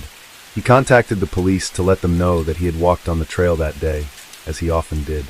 Without Rick coming forward, the police probably would not have even had any way of knowing that he was on the trail that day. Rick volunteered to meet with a conservation officer outside of the local grocery store to offer details of his trip to the trail. Rick tried to assist with the investigation and told the police that he did recall seeing 3 younger girls on the trail that day. His contact with the girls was brief and of little significance. Rick does not recall if his interaction with the conservation officer was tape recorded, but he believes the officer scribbled notes on a notepad as Rick spoke to him. The statement continued, stating that after Rick provided this information, he went back to his job at the local CVS and didn't hear from the police for more than 5 years. The next time he heard from law enforcement was in October 2022, right around the time of a contested sheriff's election. The timing seemed a bit suspicious to some. The defense team also pointed to the fact that Richard had not disposed of his vehicle, guns, or clothing in the 5 years since he voluntarily spoke to the police. He hadn't changed his appearance or relocated. Instead, he continued with his normal routine, which the defense argued was the behavior of an innocent man. However, things took another unexpected turn when months later, new documents revealed shocking details. The records indicated that Richard had allegedly confessed to the murders, not just once, but multiple times. These confessions were reportedly made during phone calls with his wife, Kathy, and even with his own mother. In each of these instances, Kathy would allegedly end the call abruptly. After these confessions, Richard's mental health rapidly deteriorated. He lost weight, stopped eating and sleeping, and even broke his tablet, his only connection to the outside world. He began acting out, engaging in bizarre behaviors, such as eating legal documents from his attorneys. This revelation took the case to an even darker place. The defense argued that these confessions were made under extreme mental distress due to Richard's protective confinement, and that they were not reliable. Despite the defense's concerns, the judge refused to move Richard to another facility, stating that he was actually receiving better treatment than other inmates in the same prison. But the plot thickened once again. The defense filed a bizarre 136-page memorandum, which shifted the focus away from Richard Allen and pointed the finger at a group of individuals following a pagan Norse religion known as Odinism. These individuals, the defense claimed, were responsible for the murders. In the memorandum, the defense referenced an FBI agent's disclosure in 2017, which revealed that the bodies of Abby and Libby appeared to have been manipulated and deliberately staged. Prior to this, very little was known about the crime scene. No autopsy results had been shared, and only text messages, allegedly written by Abby's uncle David, had circulated online. These texts revealed details about the girls' bodies. They were found near each other, touching but not bound. Abby was clothed, but Libby was naked, with leaves and sticks covering the top half of her body. Their throats had allegedly been cut. The most shocking part of this new development was the defense's claim that symbols resembling runes, associated with Odinism, had been found at the crime scene. They argued that these symbols were left behind by individuals connected to this Odinist cult, shifting the focus away from Richard and suggesting a far darker and more complex narrative. One of the more striking elements was the discovery of Libby's body, found positioned at the base of a tree. Her left arm was extended above her head, touching the tree, while her right arm lay by her side. Numerous branches were placed over her in a deliberate pattern, including one large branch running from her head to her legs.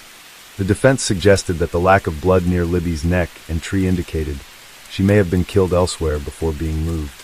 Abby's body, found just a few feet away, was fully clothed but dressed in Libby's jeans and sweatshirt. The defense proposed that Abby had been killed earlier and then redressed by the alleged perpetrators.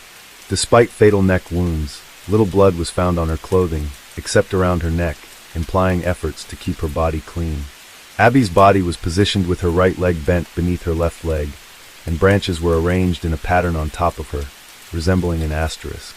The defense also noted that one of the branches appeared to be cleanly cut, suggesting premeditation. Above Abby's head, smaller sticks were placed over her hair, mimicking horns or antlers. Further unsettling details included a red F-shaped stain on a nearby tree, confirmed to be Libby's blood. The defense argued that this symbol resembled the Norse rune Ansuz, which stands for Odin. They also pointed to the symbol Hagalaz found on Abby's body, linking it to the Norse god of hail. The defense theorized that these runes suggested a ritualistic motive behind the killings.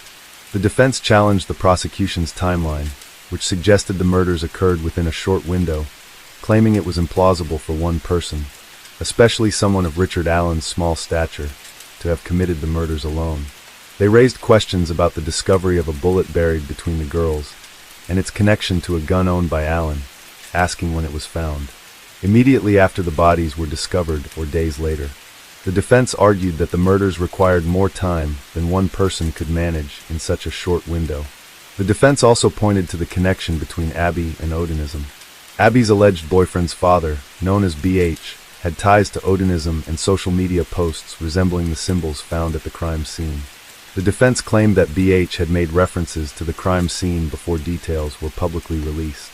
The theory also included the disturbing meme posted by BH days after the murders, joking about helping dispose of bodies and remaining silent.